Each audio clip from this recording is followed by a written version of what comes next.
Clara Whitmore dropped to her knees in the snow, pressing her bare hands against the stranger's chest. He wasn't breathing right. His skin burned like fire under the December cold, and clutched against him was a child, a little girl with hollow eyes who hadn't made a single sound. "Mister, can you hear me?" Clara shouted over the howling wind. "Mister—" The girl stared at her, silent, terrified, holding on to him like he was the last thing left in the world. And maybe he was. If you want to know what happens next, subscribe to my channel and follow this story to the very end. Comment below with the city you're watching from. I want to see how far this story travels.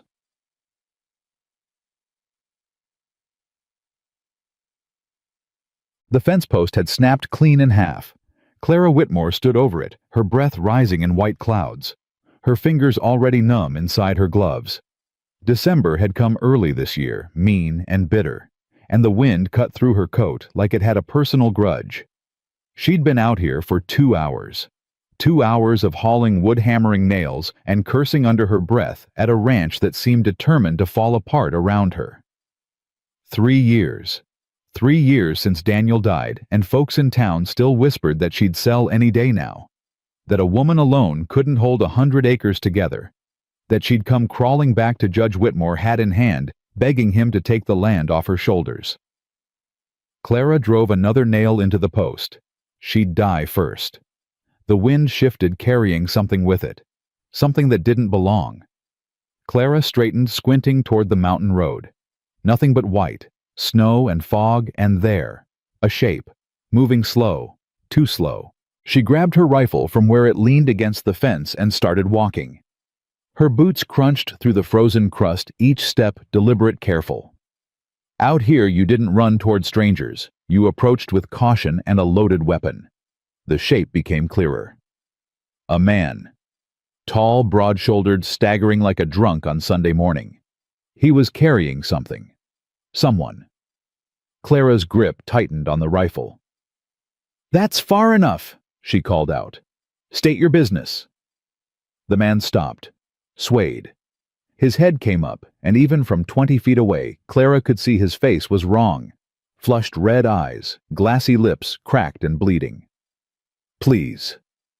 His voice came out broken, barely more than a rasp. "Please, she's cold. She hasn't eaten in 2 days." Clara's eyes dropped to the bundle in his arms. A child. A little girl, maybe 6 years old, wrapped in a blanket so thin it might as well have been paper. The girl's face was pale as milk, her eyes open but empty, staring at nothing. "Who are you?" Clara demanded. "Samuel Brennan." He took another step, and his knees buckled.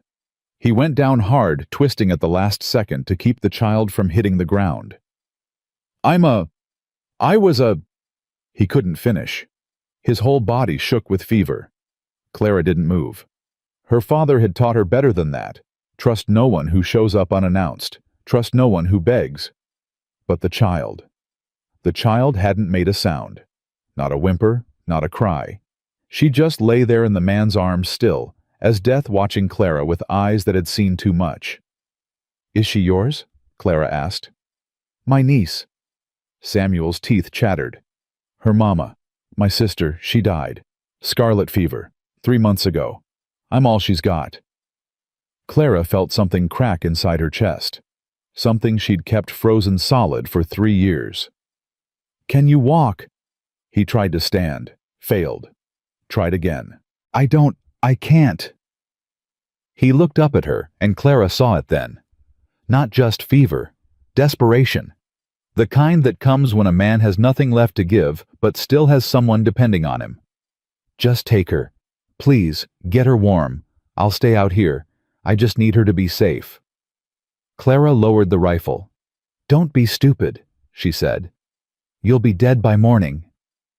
She walked toward him, each step feeling like a decision she couldn't take back. When she reached him, she crouched down and looked at the girl. "What's your name, sweetheart?" The girl didn't answer, didn't blink, just stared. "She doesn't talk," Samuel whispered. "Not since her mama died. Doctor said it's shock. Said she might never..." His voice broke.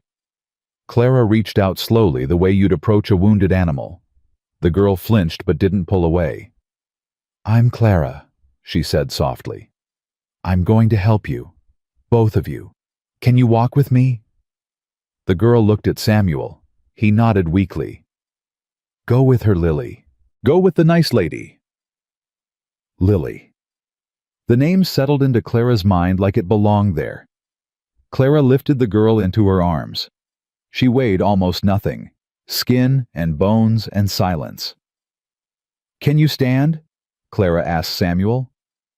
"I'll crawl if I have to." "Then crawl." He did.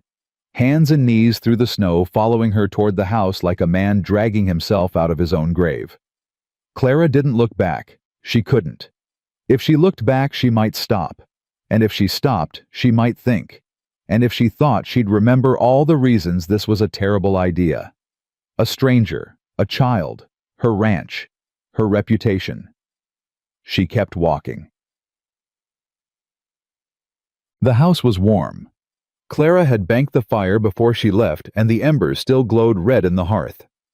She set Lily down on the settle near the fireplace and wrapped her in every blanket she could find. Samuel collapsed just inside the door. "Don't you dare die on my floor," Clara snapped. "I just scrubbed it." He laughed, or tried to.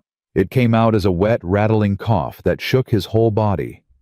Clara knelt beside him and pressed her hand to his forehead. Hot. Too hot. "When did the fever start?" 3 days ago. Maybe 4. He couldn't seem to focus on her face. "I tried to push through. Had to keep moving. They were..." He stopped. "They were what?" His jaw tightened. "Nothing." Clara studied him. Even sick and shaking, there was something in his face that didn't match the picture. He didn't look like a drifter. His hands were clean, nails trimmed. His coat was worn, but well made. And there was something about the way he'd spoken, educated. "Careful. You're not a cowhand," she said. "No. What are you?" He closed his eyes. "Does it matter?" "It matters if you're bringing trouble to my door." Silence. Then quietly, "I was a doctor. Once." Clara sat back on her heels. It's a long story. "I'm not going anywhere." He opened his eyes and looked at her. Really looked for the first time. "Why are you helping us?" "You don't know me. You don't owe me anything." Clara didn't answer right away. She looked at Lily, who sat motionless on the settle, watching them with those 2 old eyes. "Because I know what it's like," she said finally, "to have nowhere left to go." She stood up. "I'm going to heat water. You need to get out of those wet clothes before the fever takes you for good. There's a spare room down the hall. Can you make it?" "I think so." "Don't think. Do." She turned toward the kitchen, and behind her she heard him struggling to his feet. She didn't help. Some things a man had to do himself, or he'd never believe he could. 3 hours later, Samuel Brennan lay in Clara's spare bed, shivering under a pile of quilts. The fever had peaked, leaving him drenched in sweat but breathing easier. Clara had forced willow bark tea down his throat and packed his chest with hot cloths. It wasn't much, but it was something. Lily hadn't moved from the settle. She sat there still wrapped in blankets, watching the doorway to Samuel's room like she expected him to disappear. Clara sat down beside her. "He's going to be okay," she said. "I know he looks bad right now, but he's strong. I can tell." Lily didn't respond. Clara tried again. "Are you hungry? I have bread. Some dried apples. Soup from yesterday." Nothing. "Okay." Clara kept her voice gentle. "You don't have to talk. You don't have to do anything you don't want to do. You're safe here. Nobody's going to hurt you." For a long moment, nothing changed. Then slowly, Lily's hand crept out from under the blanket. Her small fingers found Clara's and held on. Clara's throat tightened. "Yeah," she whispered. "Me too." The night passed slow and hard. Clara dozed in the chair beside Samuel's bed, waking every hour to check his breathing. Change his clothes, force more tea into him. Somewhere around 3 in the morning the fever broke. He stopped shaking. His breathing deepened into real sleep. Clara slumped back in her chair and rubbed her eyes. She was exhausted. Her back ached. Her hands were raw from the cold, and she couldn't remember the last time she'd eaten. But he was alive. A sound from the doorway made her turn.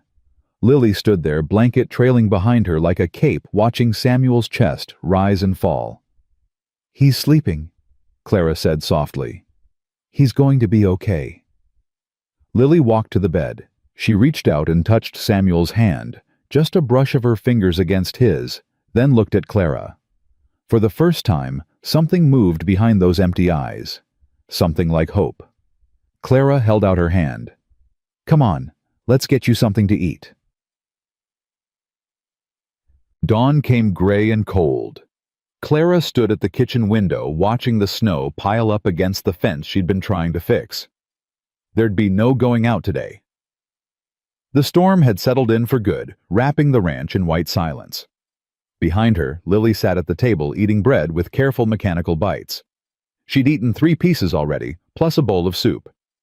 Clara didn't comment, didn't push, just kept the food coming. "You like horses?"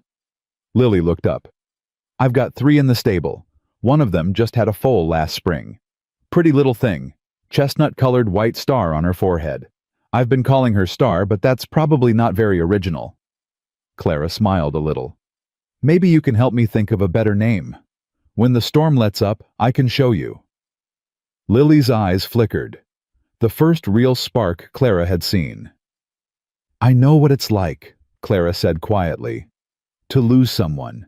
To feel like you'll never be okay again." She pulled out a chair and sat down across from Lily. 3 years ago I lost my husband. His name was Daniel. He was a good man. Not perfect, but good. He died in a riding accident. His horse spooked, threw him into the rocks.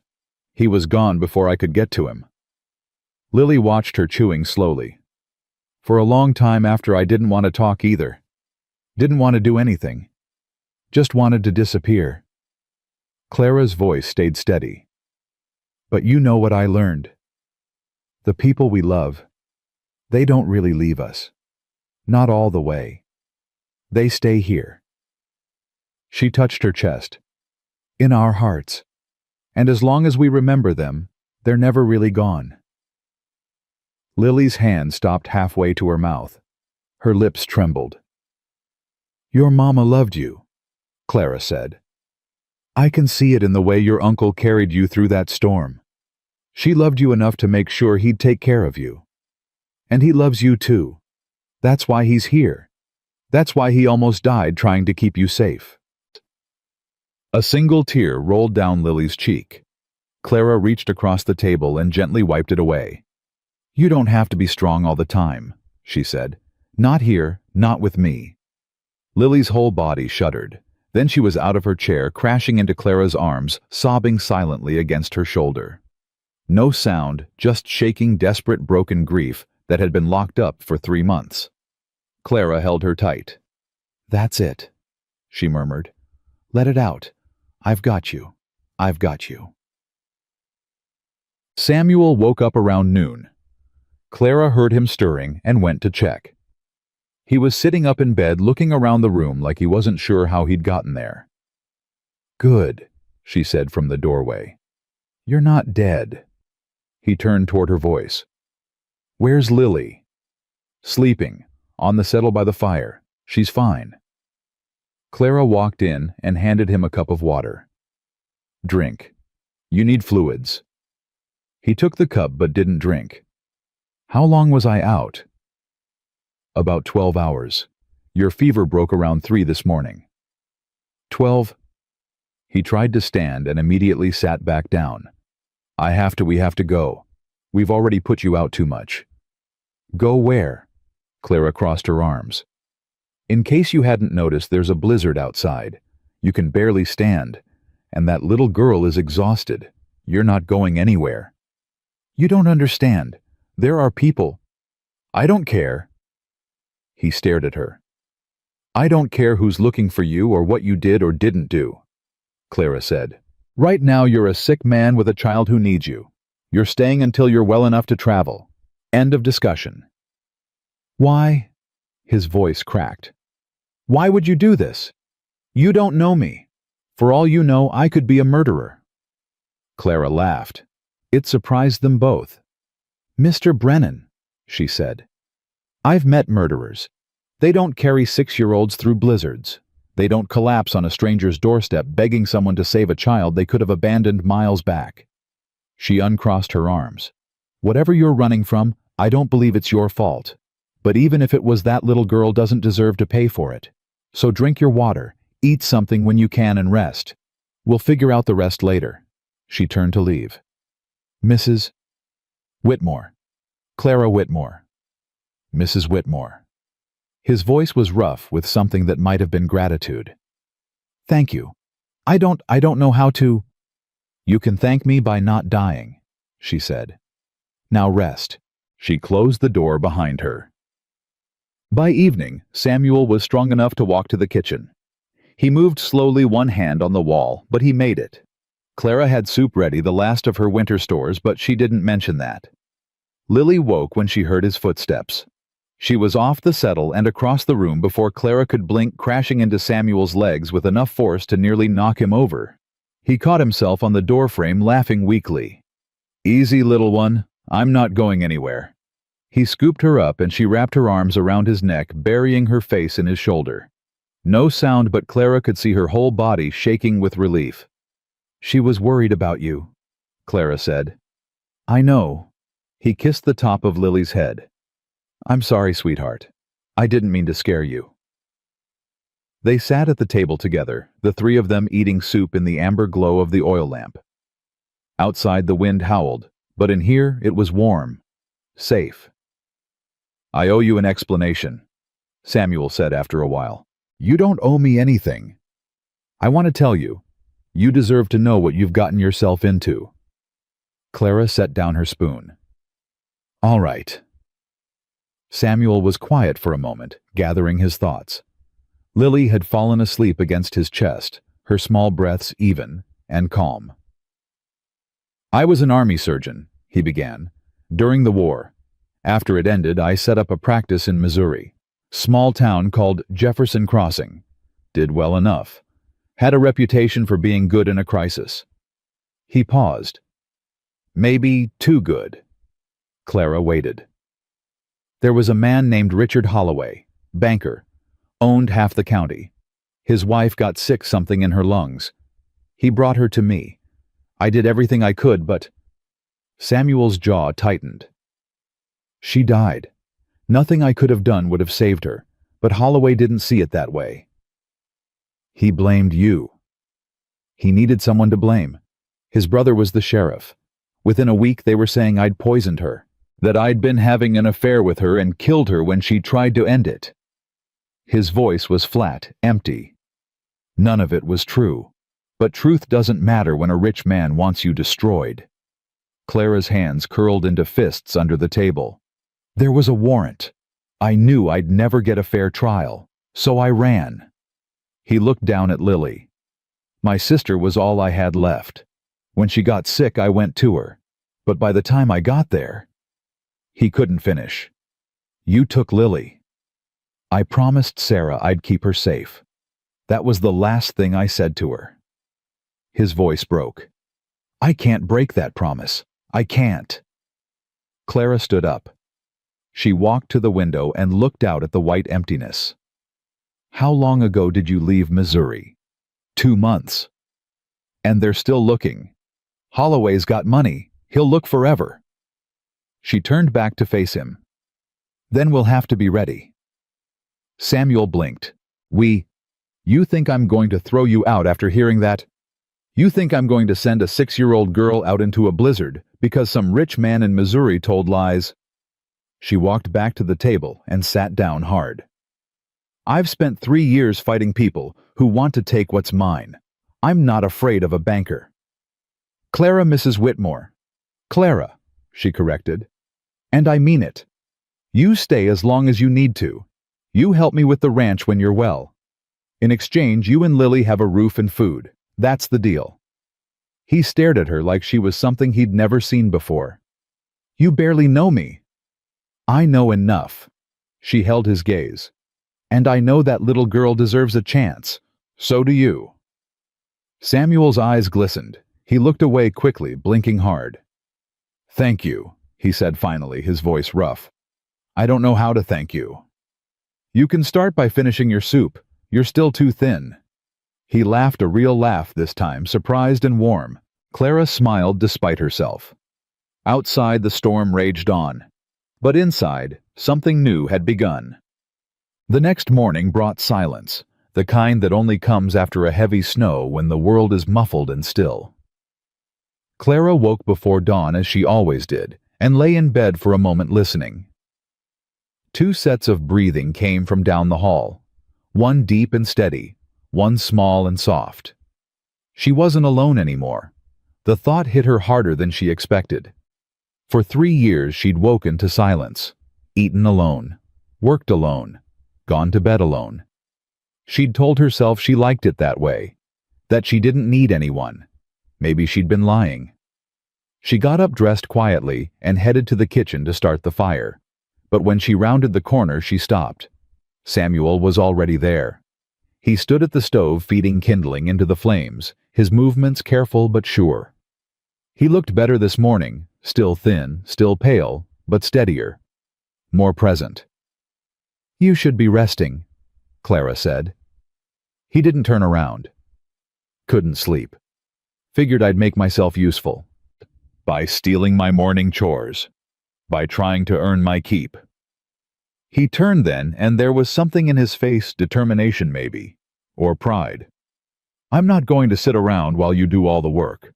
Not when you've done so much already." Clara crossed her arms. "You're still recovering." "I'm well enough to start a fire." He almost smiled. "I'm a doctor. Remember, I know my limits." She wanted to argue.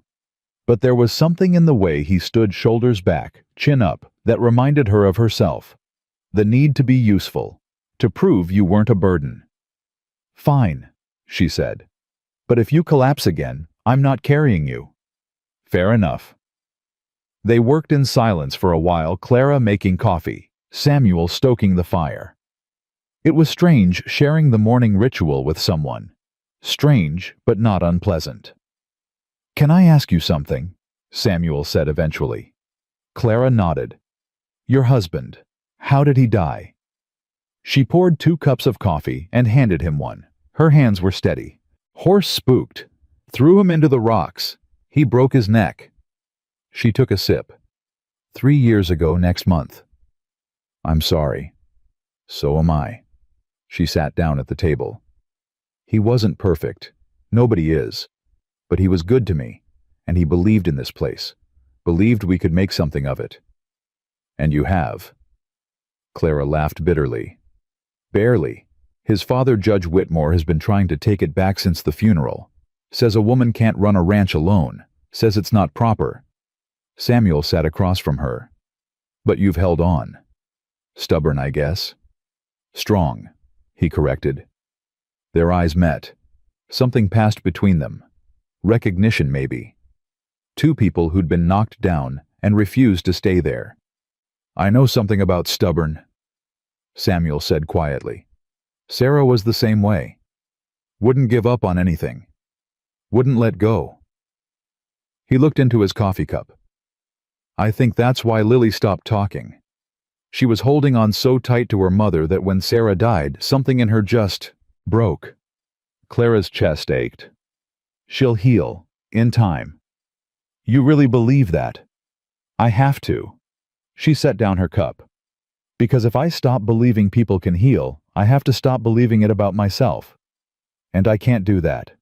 Not yet." Samuel was quiet for a long moment.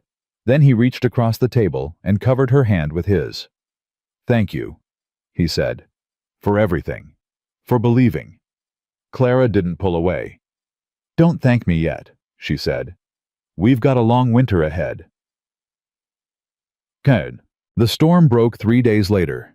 Clara stood on the porch, breathing in the sharp, clean air, watching the sun paint the snow gold and pink. Behind her, Lily pressed her face against the window, her breath fogging the glass. "Come on," Clara called to her. "Let's go see the horses." Lily's eyes went wide. She looked at Samuel, who sat at the kitchen table, still moving slow, but stronger every day. "Go ahead," he said. "I'll be right here when you get back." Lily hesitated. Then she grabbed Clara's hand and pulled her toward the door. The stable was cold but dry, the air thick with the smell of hay and horses. Clara led Lily down the row of stalls, introducing each one. "This is Ranger. He's the oldest. Don't let him fool you. He's gentle as a kitten." She moved to the next stall. "This is Bella. She's moody, but she's fast. Best horse I've ever had." Lily's hand tightened in Clara's as they reached the last stall. "And this," Clara said, "is Star." The foal was small and perfect chestnut coat, gleaming white star bright on her forehead. She nickered softly and pressed her nose against the stall door. Lily reached out slowly. Her fingers brushed the foal's soft muzzle. For a moment, nothing happened. Then so quiet Clara almost missed it. Pretty. Clara's heart stopped. She looked down at Lily, not daring to breathe. Lily's hand was still on the horse's nose.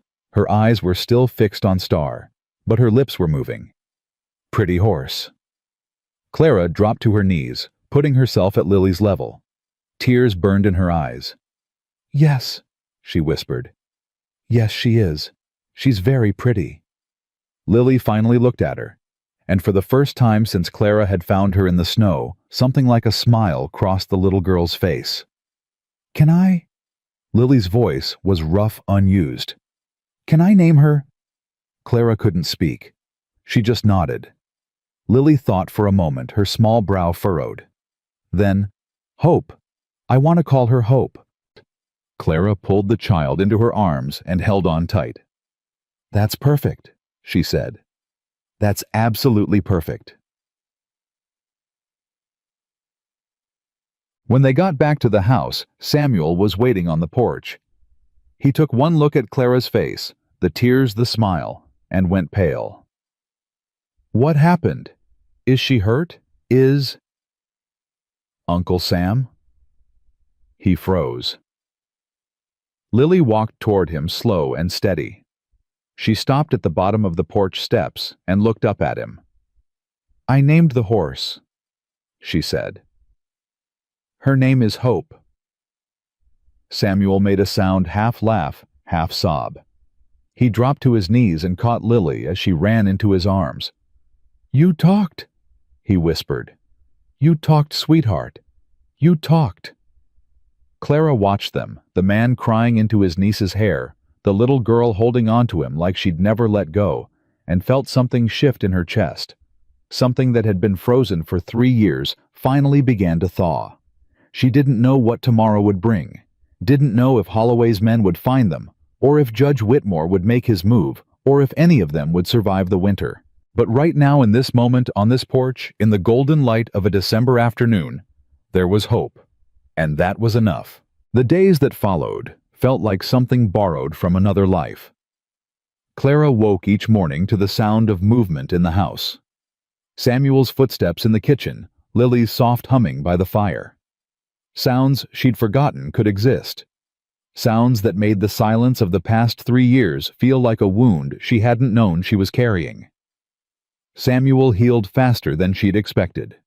Within a week, he was up before dawn chopping wood, mending fences, doing the work of 2 men like he had something to prove. Maybe he did. Clara understood that kind of drive, the need to be useful, to earn your place, to show the world you weren't as broken as it thought. "You're going to hurt yourself," she told him one morning, watching him haul a fence post out of the frozen ground. "That thing's been stuck for 2 winters. It's not going anywhere." Samuel wiped sweat from his forehead despite the cold. "It's coming out today." Stubborn fool.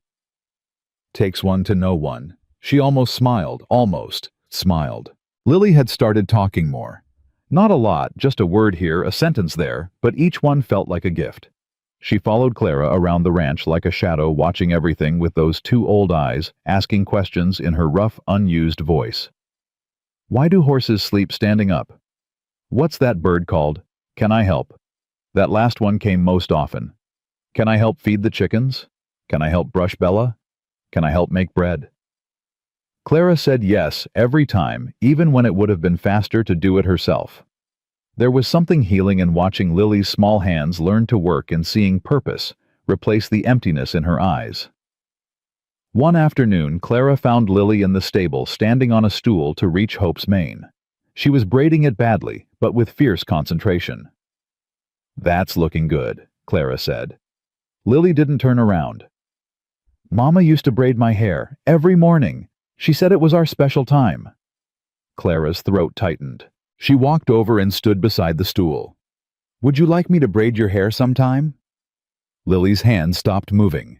She was quiet for so long that Clara thought she'd said the wrong thing. Then barely a whisper, "Yes, please." That night after supper, Clara sat Lily down by the fire and worked a brush through her tangled hair. Samuel watched from the kitchen table, pretending to read an old newspaper, but Clara caught him looking. His eyes were wet. She didn't say anything. Some moments didn't need words. 2 weeks after the storm, the world finally opened up again. The road into town became passable, and Clara knew she couldn't put off the supply run any longer. They were low on flour salt and lamp oil. More importantly, she needed to know what people were saying. Small towns had long memories and loose tongues. A stranger showing up at a widow's ranch in the middle of winter, that was the kind of story that spread faster than fever. "I'm going into town tomorrow," she announced at breakfast. Samuel looked up sharply. "Is that wise?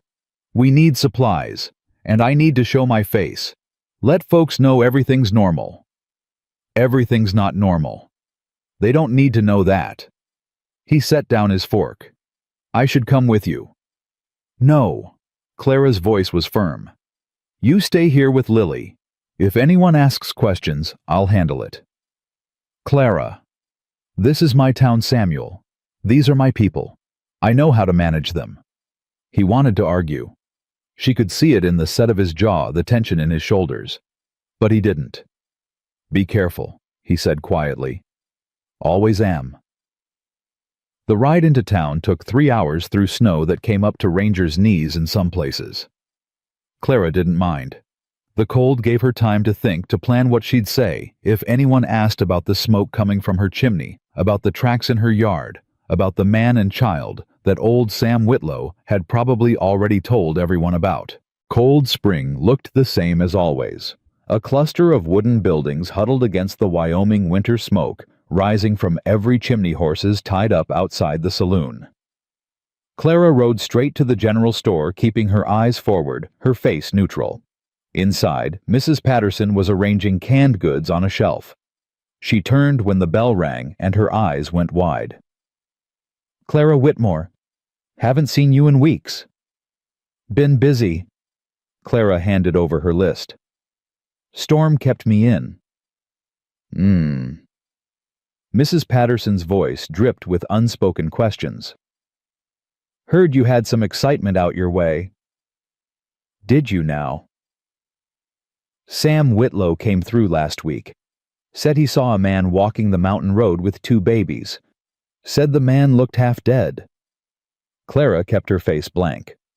"Sam Whitlow sees a lot of things after he's been in the whiskey." "So there's no truth to it." "I didn't say that."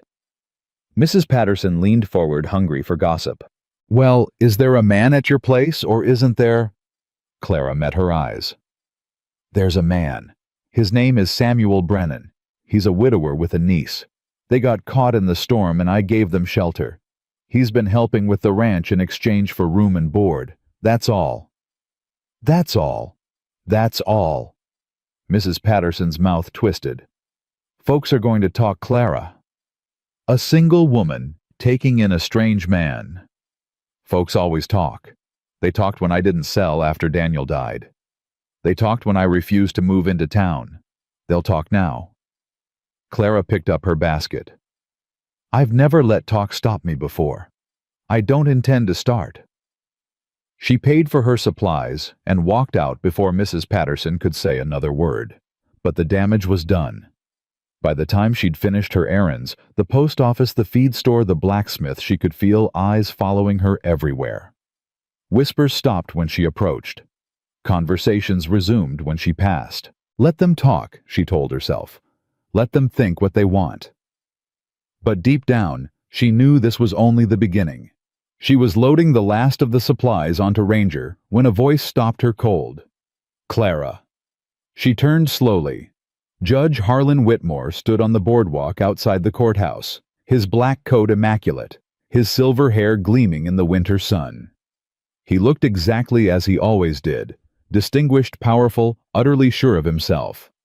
Clara's father-in-law, the man who'd been trying to take her ranch for 3 years. "Judge," she said evenly. He walked toward her, his cane clicking against the frozen wood. "I heard you've taken in a boarder. Word travels fast. It does when the word concerns my son's widow." He stopped a few feet away, close enough that she could see the calculation in his eyes. "Who is this man?" "A traveler. He got caught in the storm." "And you just took him in?" "A stranger. He had a child with him. A little girl. I wasn't going to let them freeze to death." Something flickered across Harlan's face. "How charitable of you. I'm not looking for your approval." "No." His voice hardened. "You never have been. That's always been your problem, Clara. You don't understand how things work. How they have to work." Clara's hands tightened on the reins. "I understand just fine. You want my land. You've wanted it since Daniel died. The answer is still no. This isn't about what I want. This is about what's proper, what's legal." He stepped closer. "A woman alone cannot hold that much property. The county has rules, standards. Standards you've been trying to use against me for 3 years. And now you've given me more ammunition." His smile was thin cold. "A strange man living on your property, working your land. People will assume the worst, Clara. They'll say you're living in sin. They'll say you've abandoned your husband's memory." Clara felt heat rise in her chest. Daniel would have done the same thing. He would have helped someone in need. Daniel would have thought of his reputation, his family's reputation. Daniel wasn't as small as you. The words hung in the air between them. Harlan's face went rigid. "You have 3 months," he said quietly. "The stewardship clause in your deed requires a male authority to oversee the property if you remain unmarried after 5 years. Daniel died 3 years ago. The clock is ticking." Clara's blood went cold. "That clause is archaic. It's never been enforced. It's never had to be enforced.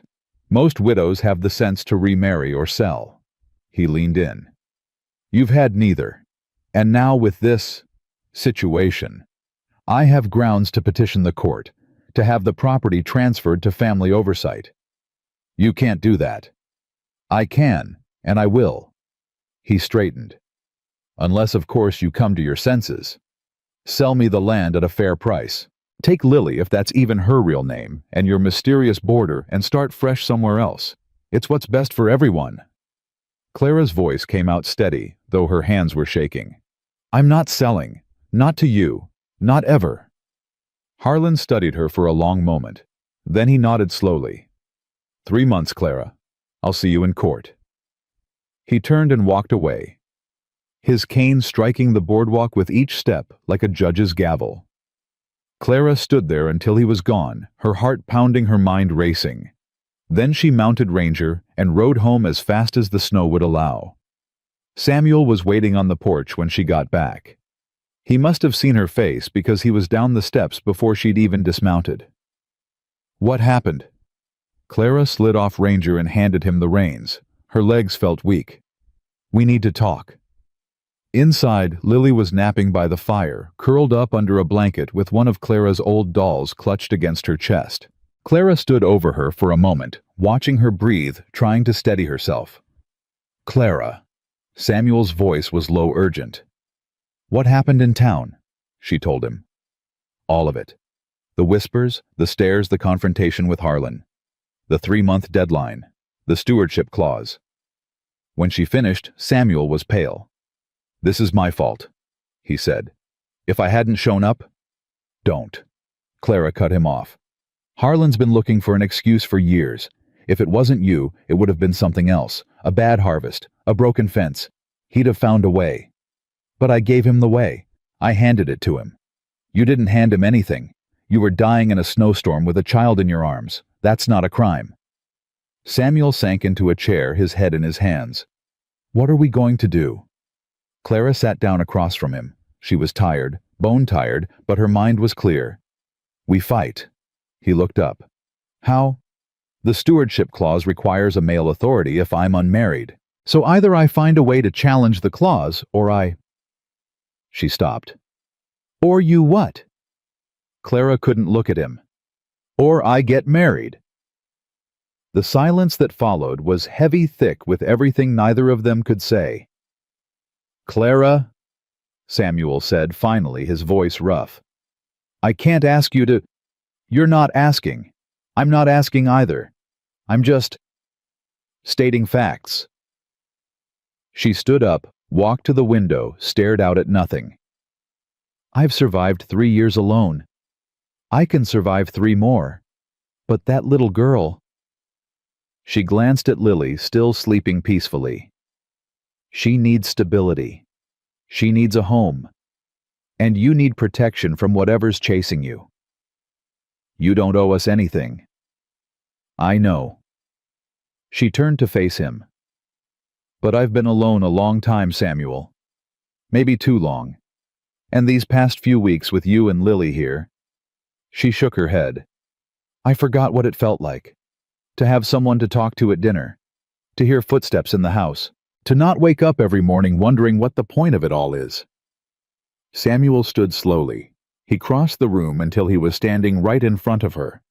"Clara, if I married you, it wouldn't be because of the land, or because I need protection."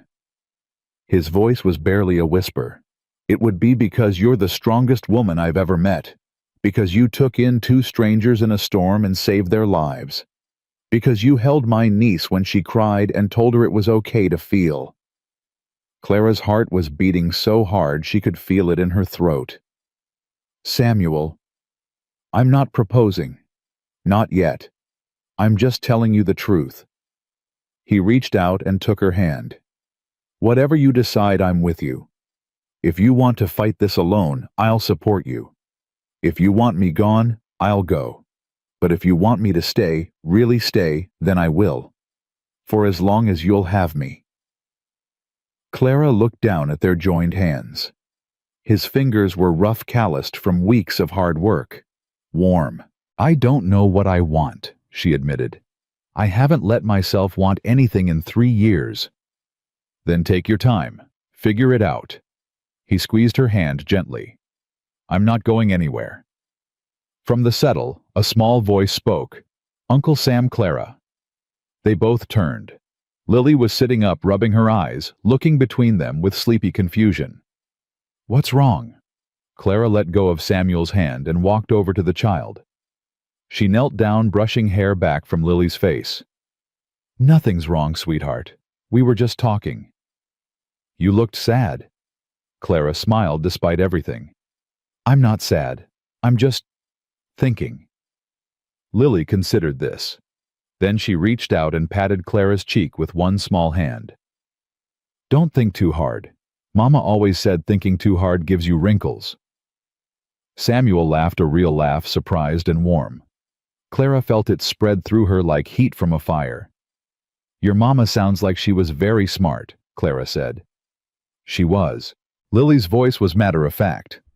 She was the smartest person in the whole world, except for maybe Uncle Sam. And maybe you. Clara pulled the child into her arms. "I don't know about that." "I do." Lily hugged her tight. "You saved us. That means you're smart." Over Lily's shoulder, Clara caught Samuel's eye. He was watching them with an expression she couldn't quite read, tender, hopeful, scared all at once. "We're going to figure this out," Clara said. "All three of us, together." Lily nodded against her shoulder. "Together." Samuel crossed the room and wrapped his arms around both of them. For a long moment, they just stayed like that, three broken people holding each other up. Outside, the sun was setting, painting the snow orange and gold. Inside, something new was taking root. The next morning, Clara rode to the one person she trusted to give her honest advice, Margaret O'Connell. Maggie, to everyone who knew her, ran the only boarding house in Cold Spring that served a decent meal. She was 58 years old, widowed twice, and had buried 2 sons in the war. Nothing shocked her. Nothing scared her. And she had a memory like a steel trap. "I wondered when you'd show up," Maggie said when Clara walked through her door. "Sit down. I'll make coffee." Clara sat at the small table by the kitchen window, watching Maggie move with the efficiency of a woman who'd spent her whole life working. The boarding house smelled like bacon and wood smoke, comforting familiar. "So," Maggie set down 2 cups and lowered herself into a chair. "Tell me about this man of yours." "He's not my man." "Uh-huh. And the sky's not blue." Maggie took a sip of her coffee. "I've heard the stories, Clara. Half the town thinks you've lost your mind. The other half thinks you've lost something else entirely. What do you think?" Maggie studied her for a long moment. "I think you look better than you have in 3 years. Rested, almost happy. And I think that scares the hell out of you." Clara wrapped her hands around her cup. "Harlan came to see me yesterday. I heard. Mrs. Patterson was practically singing about it." Maggie's expression darkened. "What did he say?" Clara told her about the stewardship clause, the 3-month deadline, the threat of losing everything. When she finished, Maggie was shaking her head slowly. "That old bastard. He's been circling that land like a vulture for years. Daniel told me once before he died that his father was convinced there was something valuable on the property. Wouldn't say what. But Harlan doesn't chase things without reason." Clara frowned. "Valuable like what?" "I don't know, but I'd find out if I were you." Maggie leaned forward. "Now about this clause, it's real. I've seen it used before back when my first husband's family tried to take our farm. Didn't work for them because I remarried within the deadline, but they tried. What are my options? You could fight it in court, get a lawyer, argue that the clause is outdated, unenforceable." Maggie shrugged. "Might work, might not. Judge Wallace is fair, but the law is the law. Or you get married." Maggie's eyes were sharp. "This man Samuel, what's he to you?" "Really?" Clara didn't answer right away. She stared into her coffee, watching the steam curl and disappear. "I don't know," she admitted finally.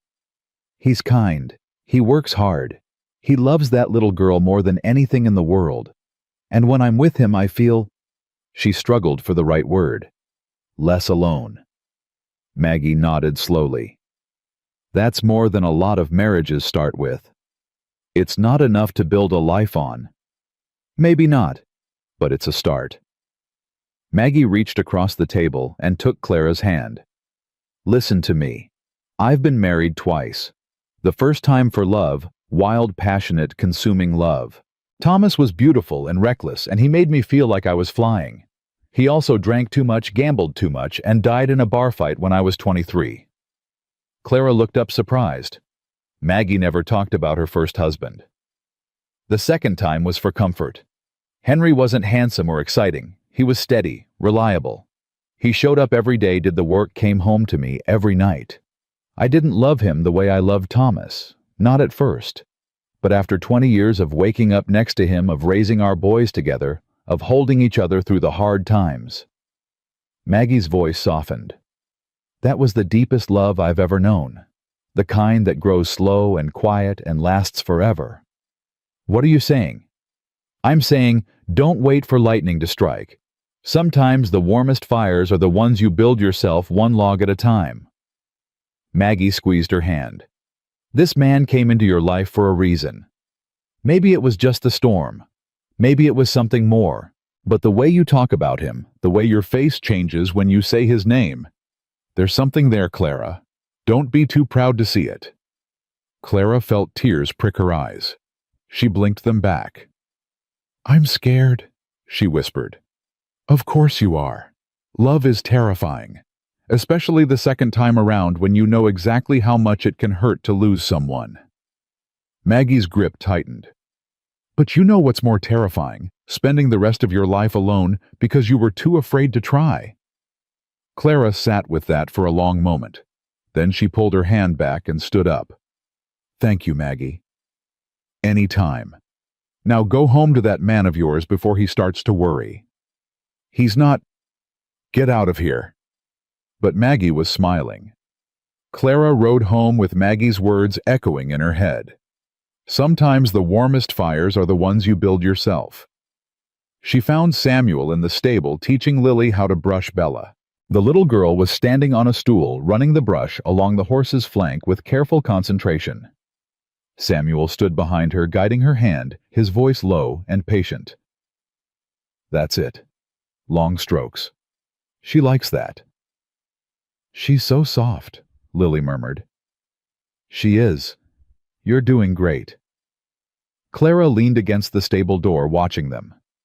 Something warm spread through her chest. Samuel looked up and saw her. His face changed, softened, and he smiled. You're back. How was town? Informative. Clara walked over and stroked Bella's nose.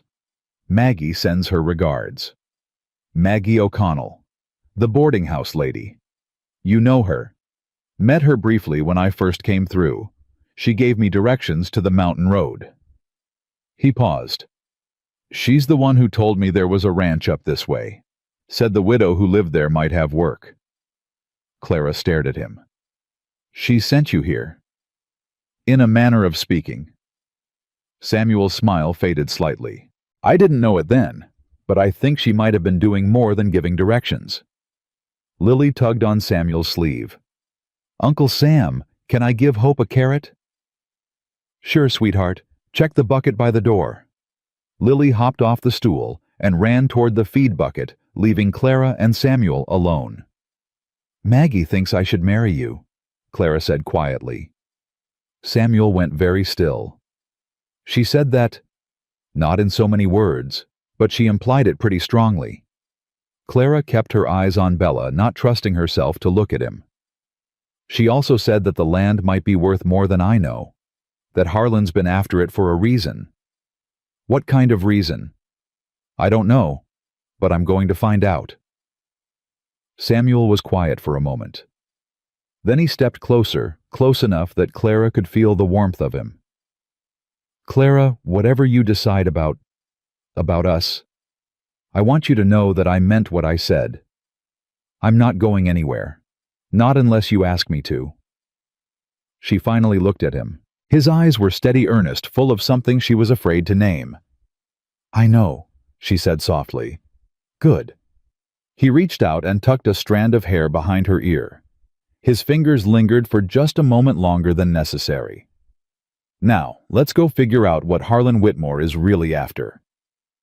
From across the stable, Lily's voice rang out. Hope ate the whole carrot. She liked it. Clara smiled despite everything. Good girl. Now come on. It's time for supper. The three of them walked back to the house together, Lily between them, holding both their hands.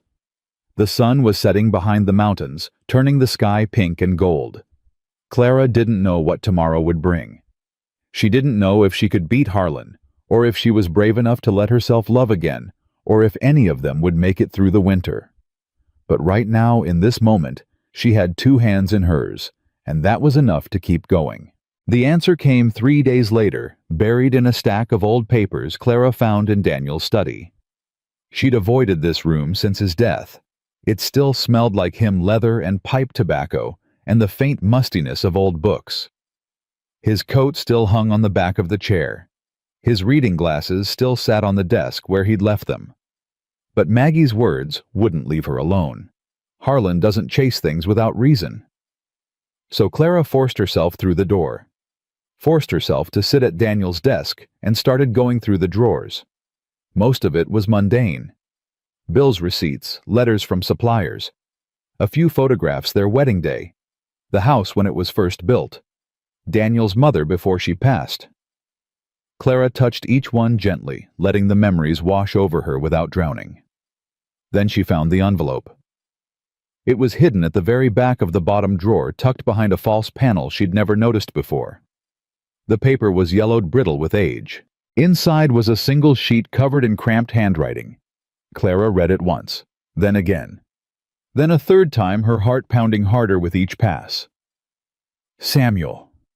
He came running, Lily close behind. What is it? What's wrong? Clara held up the letter. I know why Harlan wants this land. She spread the paper on the desk so they could both see. The letter was from a surveyor dated 15 years ago, addressed to Daniel's grandfather. Silver, Clara said. There's a silver deposit somewhere on this property. The surveyor found traces of it in the creek bed on the western edge. He recommended a full excavation, but Daniel's grandfather refused, said he didn't want miners tearing up his land. Samuel leaned closer. Does Harlan know about this? He must. This was his father's land before it was Daniel's. He probably found out years ago and has been waiting for a chance to get it back. Clara's hands were shaking. That's why he's been so persistent. That's why he won't give up. This land could be worth a fortune. And if you lose the stewardship case, he gets everything. The land, the house, the silver, all of it. Lily tugged on Clara's sleeve. What silver? Clara looked down at the child's worried face. She forced herself to smile. It's a kind of metal, sweetheart. Very valuable. Some people want it very badly. Bad people. Clara hesitated. Sometimes. Samuel straightened up, his expression grim. We need to tell someone. The sheriff, maybe. Or a lawyer. Tell them what? That my father-in-law wants land that legally might become his anyway. Clara shook her head.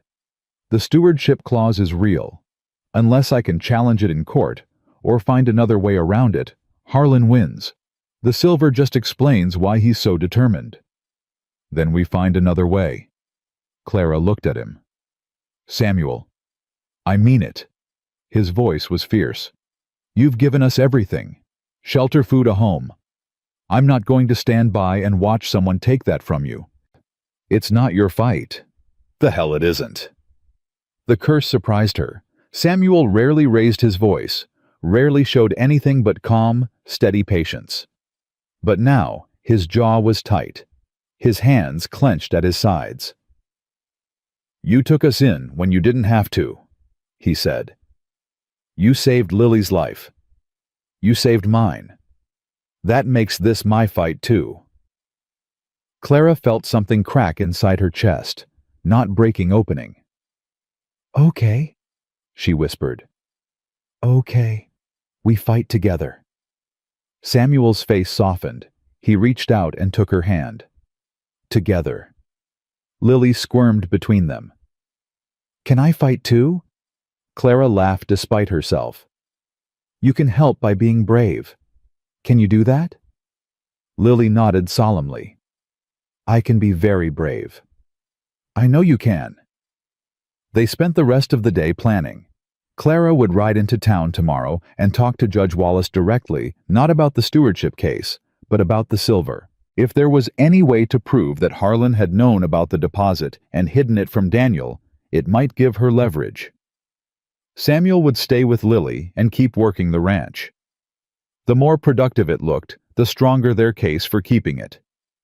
That night, after Lily was asleep, Clara sat by the fire with Samuel. They didn't talk much, just sat together watching the flames, sharing the silence. Clara. She looked up. Samuel's face was serious. If this doesn't work, if Harlan wins, I want you to know that I'll take care of Lily, no matter what happens. You won't have to worry about her. Clara's throat tightened. Samuel, let me finish. He leaned forward. But I also want you to know that I don't intend to let him win. I don't care what it takes. I don't care what I have to do. You've given us a chance at a real life, and I'm not going to let some greedy old man take that away." Clara studied his face. The firelight played across his features, turning his eyes gold. "You're a good man, Samuel Brennan. I'm a man who owes you everything. You don't owe me anything. Then let me give it anyway." He reached out and touched her cheek. "Let me be here. Let me help. Not because I have to, because I want to." Clara closed her eyes. His hand was warm against her skin. "I'm scared," she admitted. "I know. Not just of losing the land, of everything. Of letting myself need someone again. Of trusting someone and having them leave. I'm not going to leave. You don't know that. Anything could happen. You could get sick again. Those people from Missouri could find you. I could wake up one morning and you'd just be gone." "Clara," his voice was gentle but firm. "Look at me." She opened her eyes. Samuel was closer now, his face inches from hers. "I'm not going to leave. Not today. Not tomorrow. Not ever. Unless you tell me to go. Do you understand?"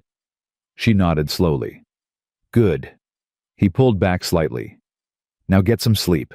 You've got a big day tomorrow." Clara didn't want to sleep. She wanted to stay here in this moment where everything felt possible. But Samuel was right. Tomorrow was going to be hard. She stood up, paused, then bent down and pressed a quick kiss to his forehead. "Thank you," she whispered. Then she walked to her room before she could do anything else.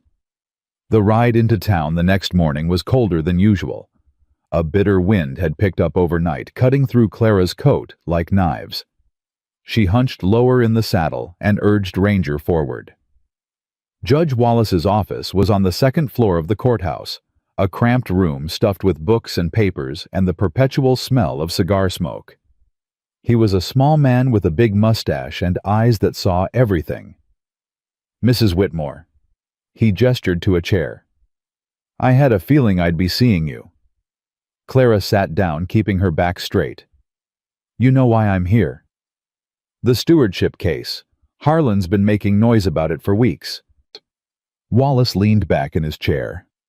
"I have to tell you, Mrs. Whitmore, the law is not on your side. The law is outdated." "Maybe so, but it's still the law." He folded his hands. "What do you want from me?" Clara pulled the letter from her coat and laid it on his desk. "I want you to read this." Wallace picked it up, squinting through his spectacles. His eyebrows rose as he read. "Silver," he murmured. "On my land. Harlan knew about it probably for years. That's why he's so desperate to get the property back." Wallace set down the letter. "This is interesting, but it doesn't change the legal situation. The stewardship clause is valid, unless you can prove fraud or coercion. What if Harlan hid this information from Daniel? What if Daniel never knew about the silver because his own father kept it from him?" Wallace was quiet for a moment. "That would be difficult to prove. And even if you could, it might not be enough to overturn the clause." Clara's heart sank. "So there's nothing I can do?" "I didn't say that." Wallace leaned forward. "There's one provision in the clause that might help you. It requires a male authority to oversee the property, but it doesn't specify what kind of authority. A husband, certainly, but also a business partner, or a legal guardian." Clara frowned. "I don't understand." "If you were to enter into a formal business arrangement with someone, a man, obviously because this county is full of backwards fools, it might satisfy the requirements of the clause without requiring marriage. A business partner. Exactly. Someone with a stake in the property legally recognized. It's not ideal, but it might buy you time while we figure out a more permanent solution." Clara's mind raced. A business partner. Samuel. How would that work legally? You'd need to draw up a contract, something that gives your partner a vested interest in the property's success without transferring ownership. I could help you draft something. And Harlan couldn't challenge it. He could try, but if the paperwork is solid and if your partner is legitimate, it would at least force him to court. And in court, things can go either way. Wallace's eyes were sharp. Do you have someone in mind? Clara nodded slowly. I think I might. She rode home faster than she'd come, her mind spinning with possibilities. A business partnership. It wasn't marriage. It didn't carry the same weight, the same commitment. But it would bind her and Samuel together in a way that was harder to break. Was that what she wanted? She wasn't sure. But it was better than losing everything. Samuel was waiting on the porch when she got back. His face was tight, worried. What happened? What did he say? Clara dismounted and handed him the reins. We need to talk, inside. Lily was in the kitchen drawing pictures with the charcoal sticks Clara had given her. She looked up when they came in. Clara, look what I made. She held up a piece of paper. 3 stick figures stood in front of a house holding hands. One tall one, medium one small. That's beautiful, sweetheart. Clara's voice caught. Is that us? Lily nodded proudly. That's you and Uncle Sam and me. We're a family. Clara looked at Samuel. He was staring at the drawing with an expression she couldn't read. Can you keep drawing for a little while? Clara asked. Uncle Sam and I need to talk. Okay. Lily was already reaching for another piece of paper. Clara led Samuel to the back room and closed the door. She told him everything, the conversation with Wallace, the business partnership idea, the possibility of buying time. When she finished, Samuel was quiet for a long moment. So you want me to be your business partner? I want you to consider it. It's not a proposal. It's practical. A way to protect the land without having to marry me. Clara winced. I didn't mean it like that. I know. Samuel's voice was gentle. I understand, Clara, really. You're not ready for marriage. Maybe you'll never be ready. That's okay. I'm not asking for anything you can't give. But, he took a breath. But I need you to understand something. If I sign this partnership, it's not just business to me. It's a commitment. A promise to stay, to help, to be part of this family, whatever that means. He stepped closer. Can you accept that? Clara looked into his eyes. Steady. Honest. Full of something she was afraid to name but couldn't look away from. Yes, she whispered. I can accept that. Then let's do it. She felt relief wash through her, and something else. Something warmer. Thank you. Don't thank me. Just promise me one thing. What? If you ever change your mind about us, about anything, tell me. Don't push me away because you're scared. Don't pretend everything's fine when it isn't. Just talk to me. Clara nodded. I promise. Good. He smiled, then really smiled, and it transformed his whole face. Now let's go tell Lily she's going to have a permanent home. They walked back to the kitchen together. Lily looked up from her drawing. Are you done talking? We are. Clara knelt down beside her. Lily, how would you feel about staying here? Not just for a little while. Forever. Lily's eyes went wide. Forever. Forever. This would be your home. You and Uncle Sam and me. A family. Lily looked at Samuel, then back at Clara. Like in my picture. Exactly like in your picture. Lily threw herself into Clara's arms. Yes, yes, yes, yes. Clara held her tight, laughing and crying at the same time. Over Lily's shoulder she saw Samuel watching them, his own eyes wet. Family, Lily murmured against Clara's neck. I have a family again. You do, sweetheart, you do. The next few days passed in a blur of paperwork and planning. Judge Wallace drew up the partnership contract, and Clara and Samuel signed it in his office with Maggie and the sheriff as witnesses. It's done, Wallace said, stamping the final page. Congratulations, you're now legal business partners. Clara shook his hand. Thank you. For everything. Don't thank me yet. Harlan won't take this lying down. He'll challenge it. Let him try. They rode home in high spirits. For the first time in weeks, Clara felt like she could breathe. Like maybe, just maybe, things were going to be okay. That feeling lasted exactly 3 days. Clara was in the stable brushing Bella when she heard hoofbeats on the road. Fast ones. Too fast for a casual visitor. She grabbed her rifle and stepped outside just as a rider came into view. It wasn't anyone she recognized. A man in a long gray coat sitting tall on a black horse. He rode with the easy confidence of someone who'd spent his whole life in the saddle. His face was hard-weathered, with a thin scar running down his left cheek. He stopped at the edge of the yard and tipped his hat. "Afternoon, ma'am. I'm looking for a man named Samuel Brennan." Clara's blood went cold. "Never heard of him." The stranger smiled. It didn't reach his eyes. "That's funny, because I've got witnesses saying he's been living here for the past month, working your land, sleeping under your roof." He pulled a badge from his coat. "Name's Vernon Cole, deputy marshal out of Missouri. I've got a warrant for Mr. Brennan's arrest." Clara's hands tightened on the rifle. "On what charge?" "Murder." Cole's voice was flat. "He killed a man named Richard Holloway back in Jefferson Crossing. Beat him to death with his bare hands." "That's a lie." "Is it?" Cole dismounted slowly, keeping his hands visible. "The warrant says otherwise, and I've got orders to bring him back alive if possible, dead if necessary." Clara raised the rifle. "You take one more step and I'll shoot you where you stand." Cole stopped. His smile faded. "Ma'am, I understand you've got feelings for this man. But he's a murderer. A fugitive. Whatever he told you about his past, I guarantee it's not the whole truth." "I know exactly what happened. Holloway attacked his woman. Samuel defended her. That's not murder, that's justice. That's not for you to decide. Or me. That's for a court of law." Cole's voice hardened.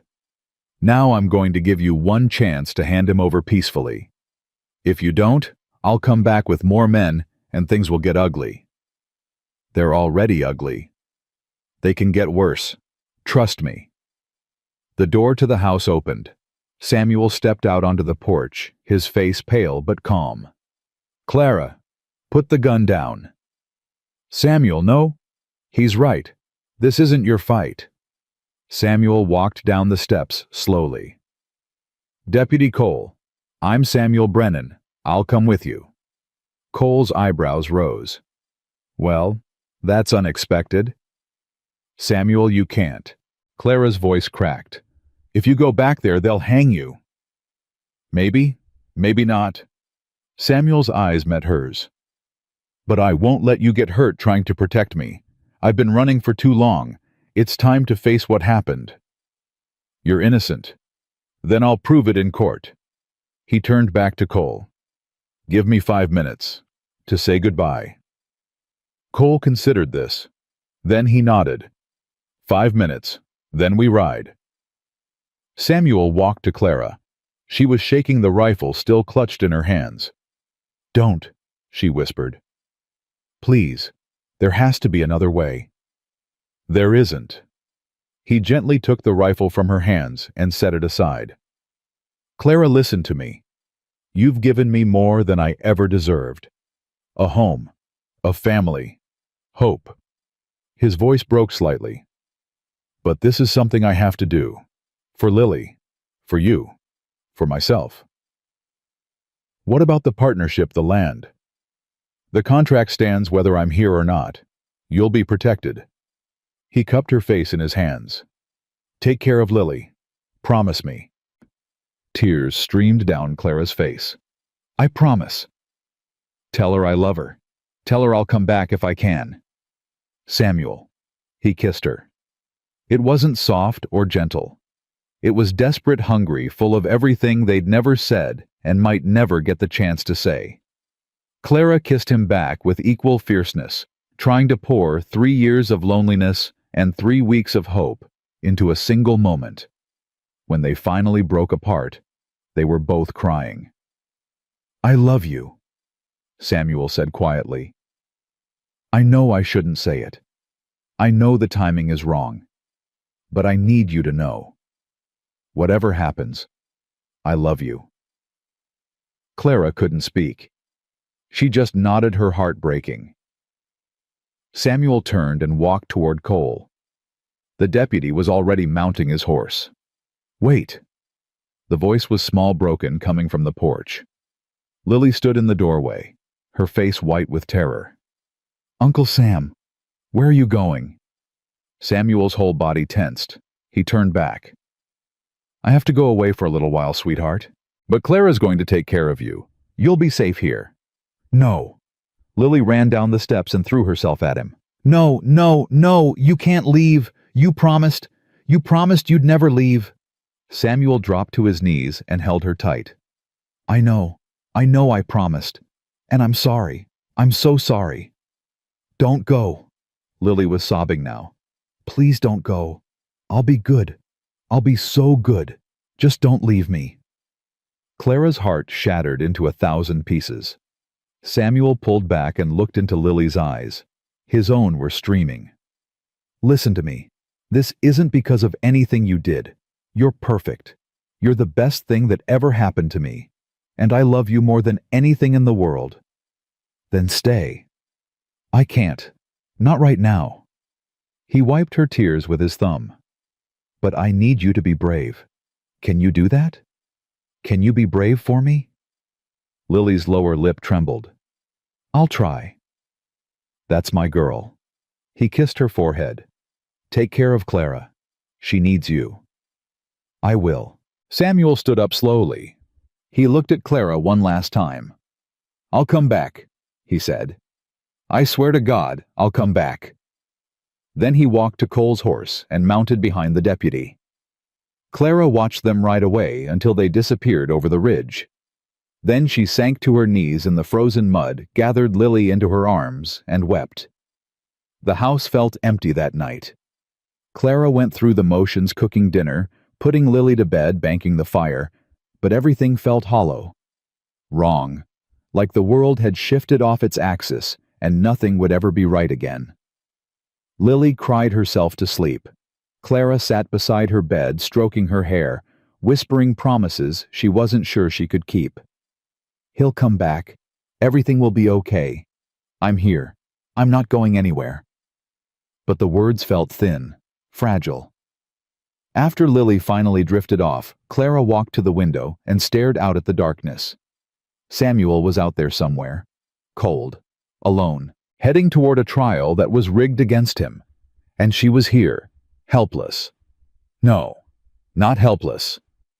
Clara's jaw tightened. She wasn't going to sit here and wait for news. She wasn't going to let some corrupt family in Missouri destroy the only man she'd loved since Daniel. She was going to fight. First thing tomorrow, she'd ride to town, talk to Judge Wallace, find out if there was any legal way to help Samuel, a lawyer, and appeal anything. Then she'd wire Jefferson Crossing, find out who else had been there that night. The nurse who'd treated Holloway's wife, the neighbors who might have seen what really happened. Someone had to know the truth. And if that didn't work, if the law failed, she'd find another way. Clara Whitmore had survived 3 years alone on this ranch. She'd fought off wolves and weather and her own father-in-law. She'd taken in 2 strangers and made them family. She wasn't going to lose them now, not without a fight. Clara didn't sleep that night. She sat at the kitchen table with Daniel's old map spread before her, tracing the route to Missouri with her finger.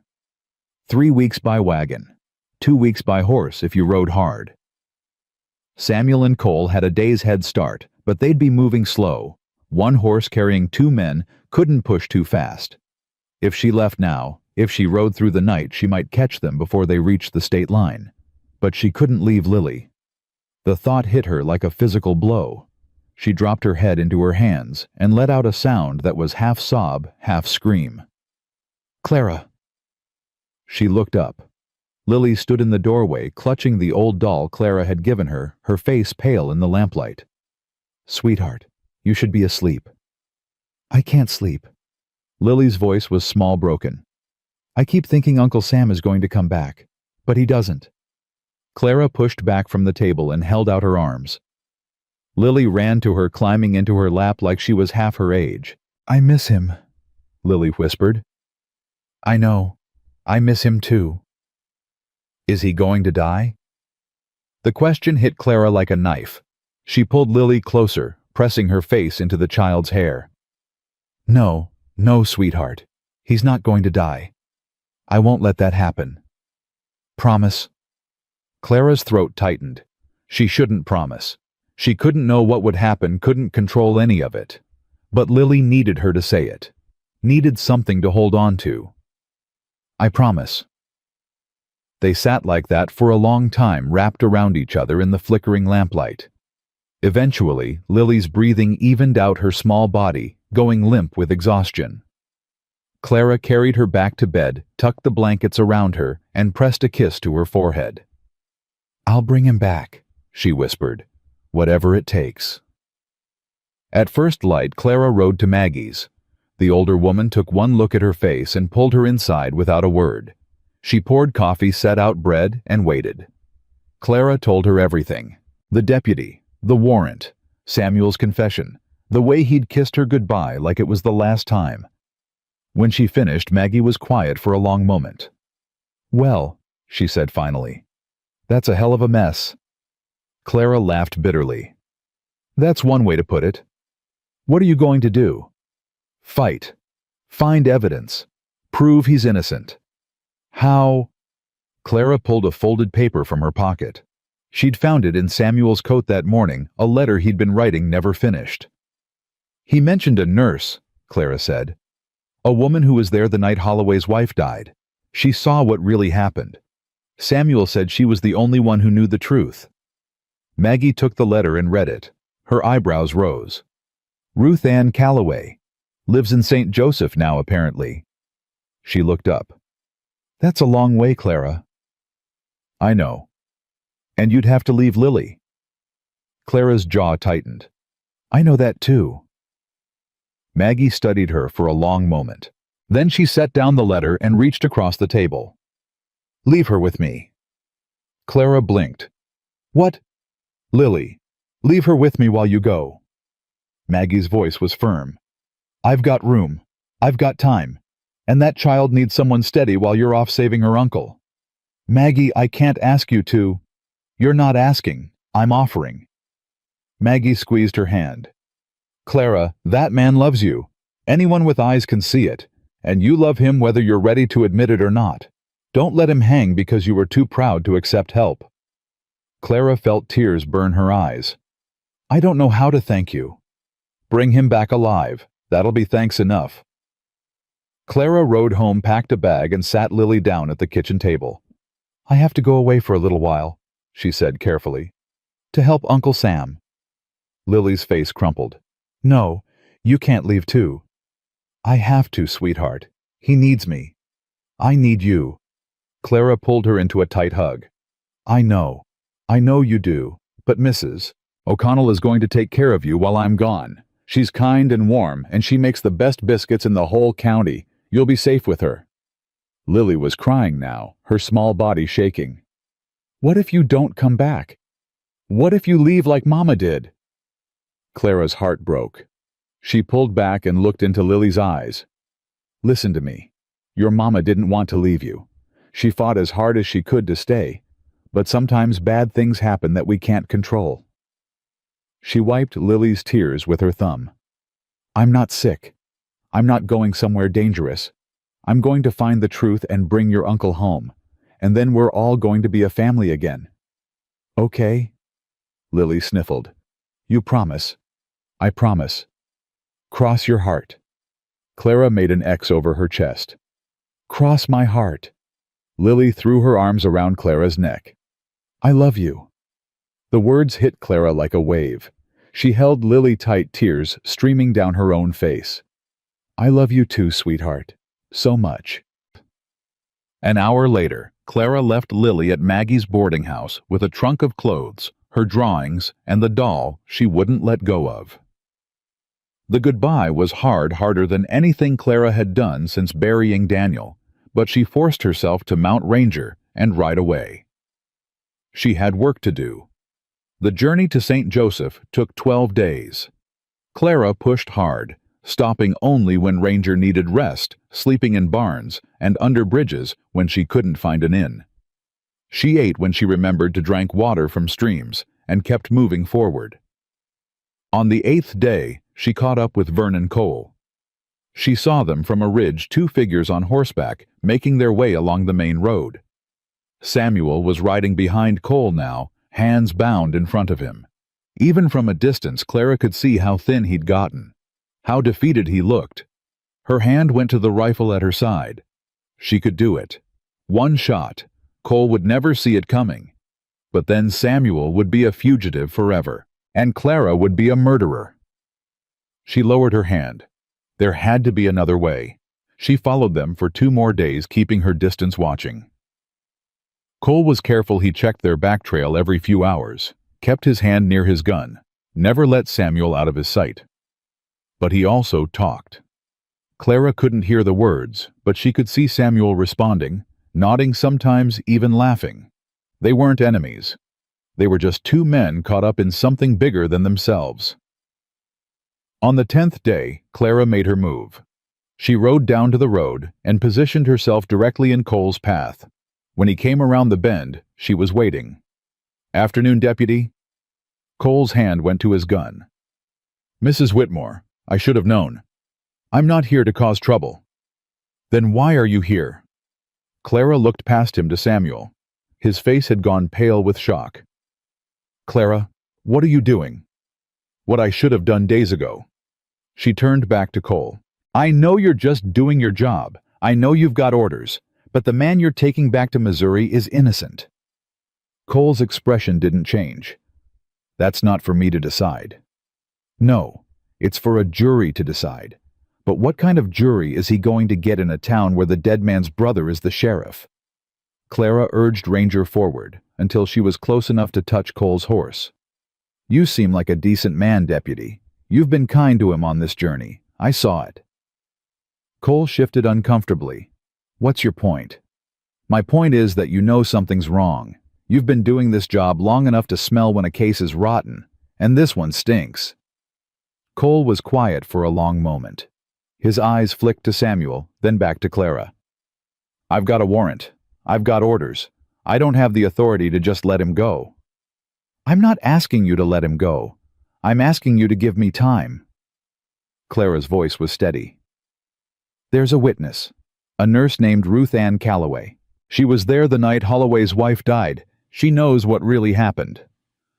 "And where is this witness?" "St. Joseph. I'm on my way there now." Cole frowned. "How do you know she'll talk?" "I don't, but I have to try." Clara looked at Samuel. "He saved my life. He saved his niece's life. He's the best man I've ever known, and I'm not going to let him die for something he didn't do." Samuel's eyes were wet. "Clara, don't." She held up a hand. "Don't tell me to go home. Don't tell me this isn't my fight. I already heard that speech. I didn't listen then, and I'm not listening now." Cole let out a slow breath. "You're a stubborn woman, Mrs. Whitmore." "I've been told." He was quiet for a long moment, thinking. Then he dismounted and walked to Clara's horse. "I can give you 3 days." Clara's heart jumped. "What?" "3 days. I'll take a detour through Kansas City. Say my horse threw a shoe slowed us down. That'll give you time to get to St. Joseph and find your witness." "Why would you do that?" Cole's jaw tightened. "Because my father was hanged for a crime he didn't commit. I was 12 years old. I watched them put the rope around his neck." He looked away. "A year later they found the real killer. Too late to save my pa, but not too late for me to learn what justice really means." Clara reached out and touched his arm. "Thank you." "Don't thank me yet. If you don't have proof in 3 days, I'm taking him in. That's the deal." "I'll have proof." Cole nodded once. Then he turned and walked back to his horse. Samuel caught Clara's eye. "I love you," he mouthed. She smiled through her tears. "I know." Then she kicked Ranger into a gallop and rode north. St. Joseph was bigger than Clara expected. Sprawling streets, brick buildings, crowds of people moving in every direction. She felt lost the moment she rode through the gates. But she didn't have time to be lost. She asked at the first general store she found.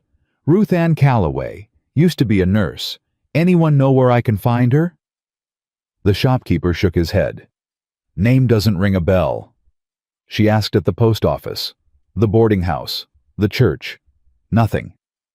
By nightfall, Clara was exhausted, frustrated, and running out of options.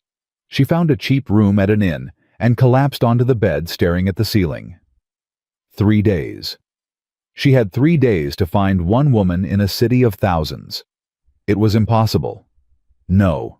She pushed herself up. Nothing was impossible. She just had to think. Ruth Ann was a nurse.